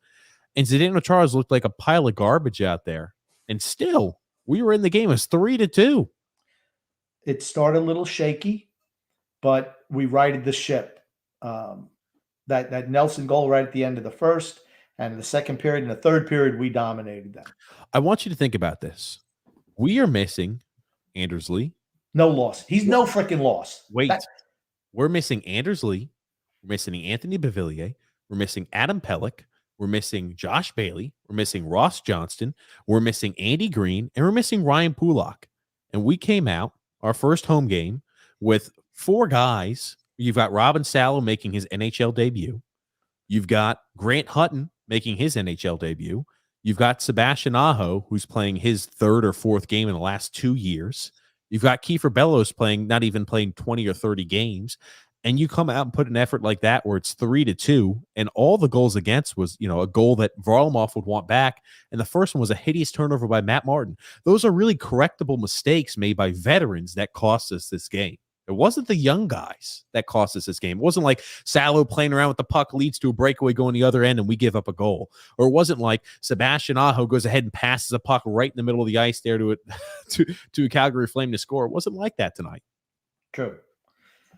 I was really excited to see the young players play today. And the whole thing, if you give them an actual chance, they have a chance to improve. And if they improve, the team is better. The old guys, their time is over. It's over. $7 million of wasted cap space on Anders Lee. $5 million wasted cap space on Josh Bailey. 1.5 wasted on Matt Martin. Casey Cizikas, $2.5 million wasted per year on him. That's why you don't sign old guys back to long-term deals. You just don't do it. It's a bad move. Drew L saying, this is the best game they've played all season, I'd argue. It's one of them. It's definitely up there. It was certainly one of their better games, and particularly because of the circumstances. Michael T said, what did we learn tonight? The Islanders have no identity at this point in time. I do agree with that. We don't have an identity. And even with the veterans here, we don't have an identity. I don't think we're a team that has an identity right now. True. But I'd like to see this. I would like to see this happen. I would like to see this type of playing of the younger players. Tell you what these guys, see what they can be. Because the team's going to need to rebuild or retool after this year anyway. You want to know what you actually have. Absolutely, guys. And thank you so much for tuning into the first ever live stream during the game. We're going to take a 30-minute break. So we will be back on at 10:15 Eastern Standard Time, ladies and gentlemen. So 10:15 Eastern Standard Time, we'll be back on to do the Islanders Never Say Die podcast. This was something we want to throw together for the fans and listeners of the podcast. I know a lot of people have always wanted us to do a live stream and watch along, and I hope it turned out well. Seems like people enjoyed it. And if that's the case, we'll definitely willing to do more of these if that's something you guys like and enjoy. But we'll be back in 30 minutes at 10:15 Eastern Standard Time. I want to thank you guys for tuning in to the first ever time doing this. Hopefully we weren't too shabby, and thanks Grump there for the extra time this evening. Thank you. My pleasure. We'll be back on